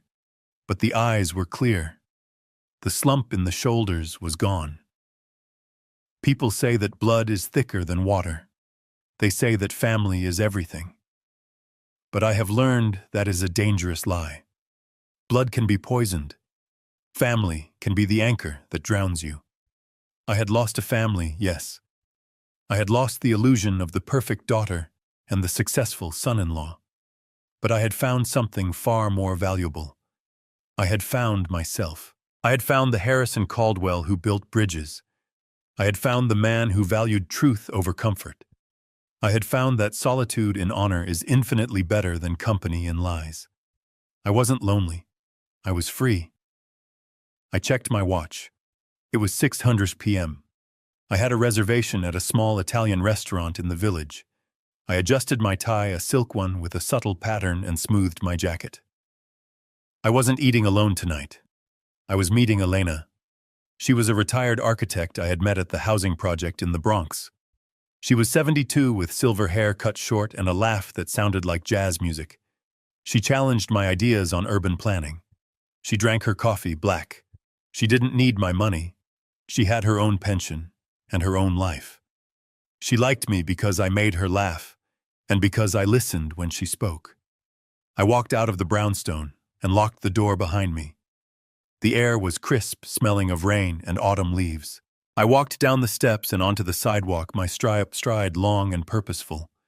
I didn't look back at the empty house. I looked forward down the street toward the subway station, toward the restaurant, toward the future. My lawyer had told me to call him immediately. He had told me the terrible truth about my daughter. It had been the worst day of my life. But as I merged into the stream of New Yorkers, just another face in the crowd, I realized that terrible truth had set me free. The demolition was complete. The site was cleared. And now, at 76 years old, I was finally ready to build something new. 3 years later, the invitations for the inaugural gala of the Catherine Caldwell Engineering Scholarship Fund were printed on heavy cream-colored cardstock with embossed navy lettering. I held one in my hands, sitting in the office of the Foundation's headquarters, a renovated loft space in the Brooklyn Navy Yard. The space smelled of sawdust and coffee, the scent of construction, the scent of progress. I was 79 years old. My hair was completely white now, and I used a cane on damp days not out of necessity, but as a precaution for a knee that had climbed too many scaffolding ladders in its time. Across the room, Maya was on the phone directing a contractor about the lighting installation for the event. She had graduated with honors, earned her master's, and was now running the foundation with a terrifying efficiency that reminded me so much of myself at her age, minus the ego. We had given away $3 million in grants over the last 36 months. We had put 12 young women through engineering programs. We had funded the rehabilitation of a community center in the Bronx and a sustainable water project in upstate New York. The money that Tiffany and Brad had tried to steal to buy sports cars and status was now building literal bridges. "Grandpa," Maya said, hanging up the phone and turning to me, "the guest list is finalized. The mayor is coming. The dean of MIT is coming. It's going to be a full house." "Good," I said, placing the invitation on her desk. "You did this, Maya. All of it." "We did it," she corrected me, smiling. "But there is one name on the wait list I need to ask you about." She hesitated, her expression tightening. "A woman called the RSVP line 3 times yesterday. She didn't leave a name, but the caller ID was from a prepaid burner phone. She asked if the event was open to the public. She asked if Harrison Caldwell would be there." I felt a familiar coldness settle in my chest. It had been 3 years of silence. 3 years of peace. But I knew that voice. I knew that desperation. "It's her, isn't it?" Maya asked softly. "Probably," I admitted. "Brad is still in prison. His first parole hearing isn't for another 18 months. Tiffany is alone. She is likely realizing that the 3-year mark is approaching." "What happens at the 3-year mark?" "Nothing legal," I said. "But psychologically, it's a breaking point. It's the moment you realize that the temporary punishment is actually a permanent reality. She probably thinks enough time has passed. She thinks the no contest clause has an expiration date on my anger."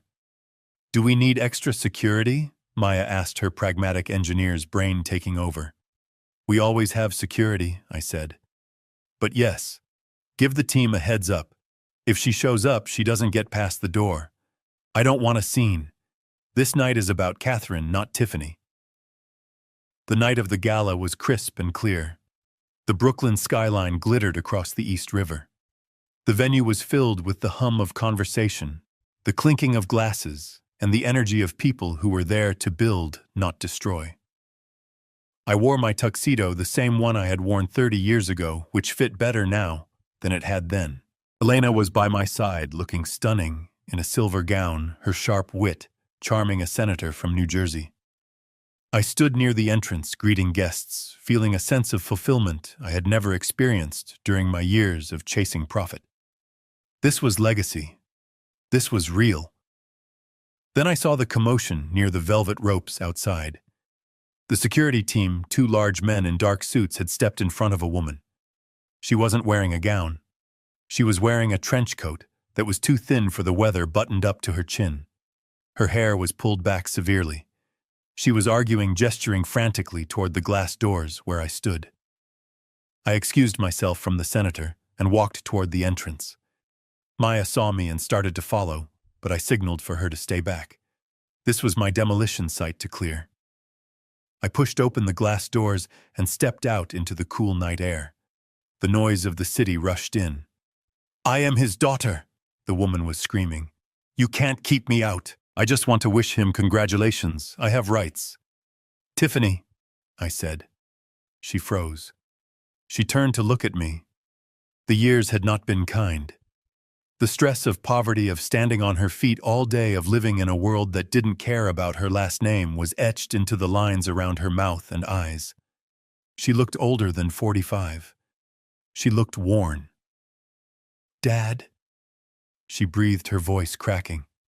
She took a step forward, but the security guard put out a hand to stop her. "Let her speak some," I told the guard. "But don't let her pass the rope." Tiffany looked at me, her eyes darting over my tuxedo, the warmth of the party behind me, the life she had been exiled from.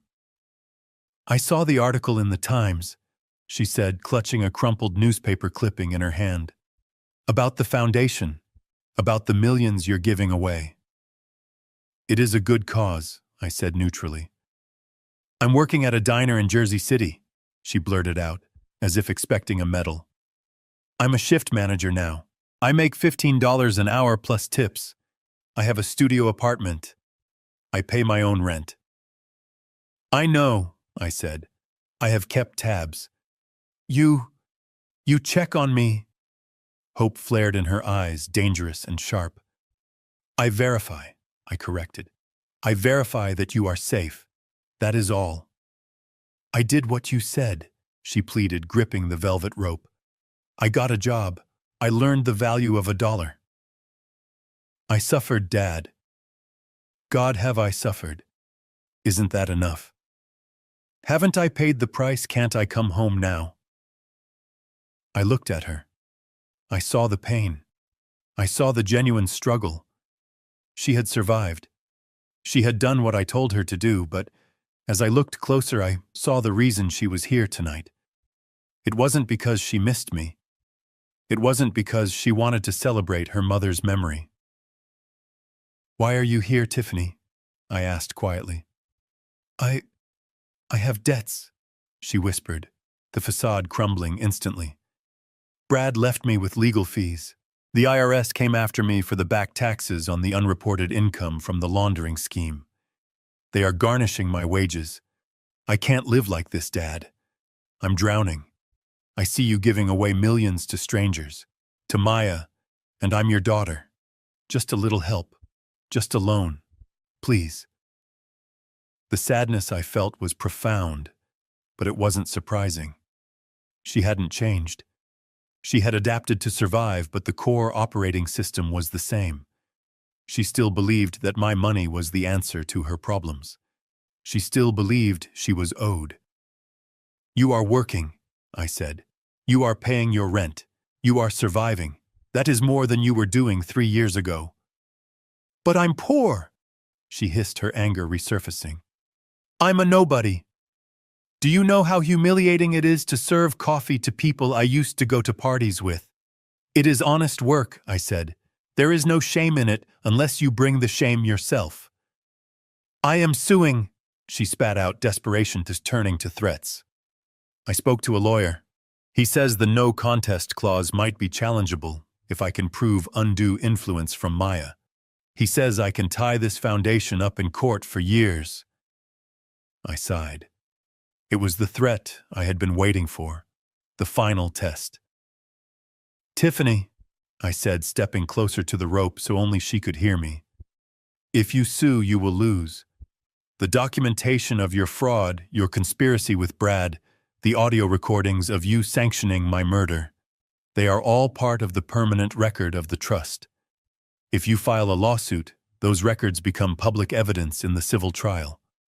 Right now, your criminal record is sealed as part of your plea deal. If you attack the will, everything opens up. The world will know you didn't just steal. You agreed to kill. Her face went white. She hadn't thought of that. She had forgotten that I held the ultimate trump card. Furthermore, I continued, the no contest clause is ironclad. But more importantly, I have instructed the Foundation's legal team to countersue for the legal fees.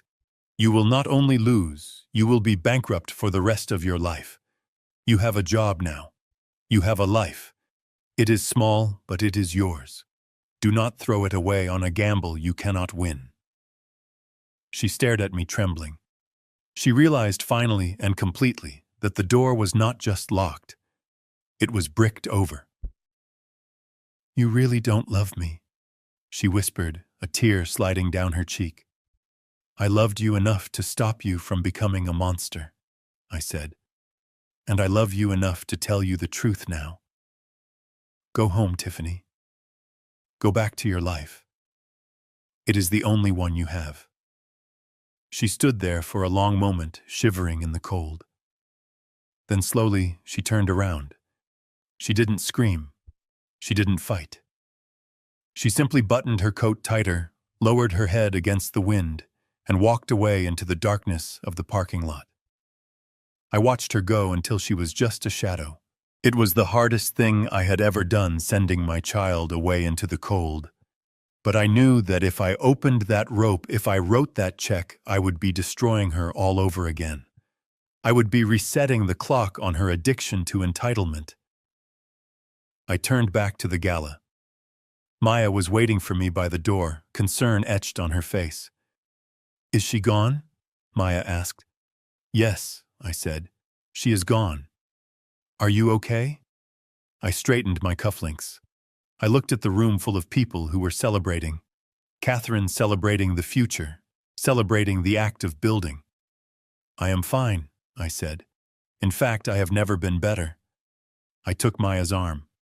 Come on. The mayor is waiting, and I want to introduce you to the head of the Port Authority. He has a project in Queens that needs a structural engineer with a vision. We walked back into the light. The music swelled. The laughter rose. I was Harrison Caldwell. I was 79 years old. I had built bridges of steel and concrete, and I had burned bridges of toxicity and greed. And as I looked at my granddaughter, the true heir to my spirit, I knew that the foundation I had laid would stand long after I was gone. The inspection was complete. The structure was sound. The legacy was safe. Looking back on everything that happened, I don't tell this family story with pride. I tell it with honesty. I was a father who believed that love meant giving without limits. I thought protecting my child meant fixing every mistake for her. I was wrong. Don't be like me. Don't confuse love with surrender, and don't mistake silence for peace. This family story taught me that boundaries are not cruelty, they are responsibility. If there is one lesson I can pass on, it's this: never ignore the quiet warnings in your heart. I ignored mine for years. I trusted blindly. I excused behavior I should have confronted, and when the truth finally came, it nearly destroyed me. But God gave me clarity when I had nothing left. God reminded me that dignity matters more than comfort. And God showed me that justice doesn't always roar. Sometimes it arrives quietly, exactly when you are ready to stand. This wasn't just dad revenge. It wasn't anger or hatred. This dad revenge was about choosing truth over blood and integrity over fear. Real justice isn't about punishment. It's about ending the cycle so it doesn't poison the next generation. That's the real ending of this family story. If you take anything from this, let it be this advice: protect your name, protect your mind, and protect your soul. Even when it means standing alone, even when it means walking away from the people you love most. Because without boundaries, love turns into destruction. That is the hardest lesson this dad revenge ever taught me. If this story resonated with you, I invite you to leave a comment and share where you're watching from. If you know someone who might need to hear this, please share it with them. And if you believe stories like this matter, consider subscribing to the channel. It truly helps more than you know. Thank you sincerely for staying with me until the very end. And before you go, a gentle note: upcoming stories may include dramatized elements created for educational and storytelling purposes. Any resemblance to real people or events is coincidental. If this type of content isn't for you, feel free to choose another video that better fits your interests.